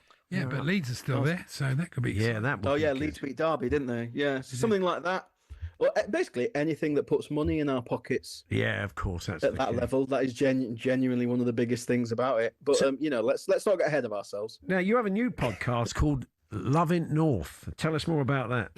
Yeah, so it's me and another comedian, Jack Carroll, who people might remember from Live at the Apollo and Britain's Got Talent and all that, and someone else City Rights, and then we just do. It's just relationship advice and relationship stories based in the north. because we noticed that everything based in the north is a gritty drama, right?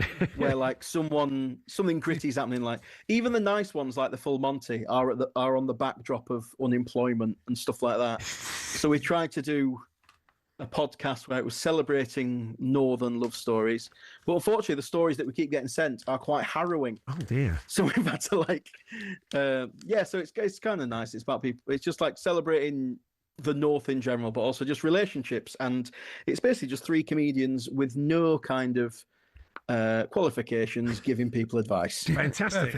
What could possibly go wrong? Yeah, so if you like that, and you've got a story based in the north, send us them because we need to fill airtime. Fantastic.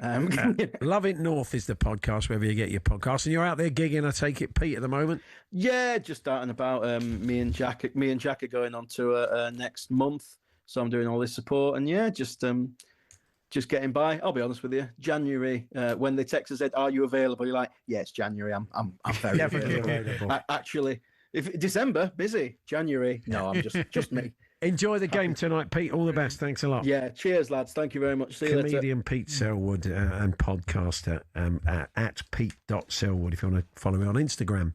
So that is us. We shall return tomorrow, pick over the bones of Liverpool Barnsley, and start looking at the Carabao Cup and all manner of other stuff. If you've missed much of the show today, we had some good guests on. And you can listen to the H&J Daily. We did a deep dive into the FA Cup with Danny Kelly. You heard from the Orient fan who won 15 grand at the club he used to play for at the weekend in a halftime show, amongst other things. So go and check it out wherever you get your podcast, the H&J Daily podcast. Coming up next, Andy.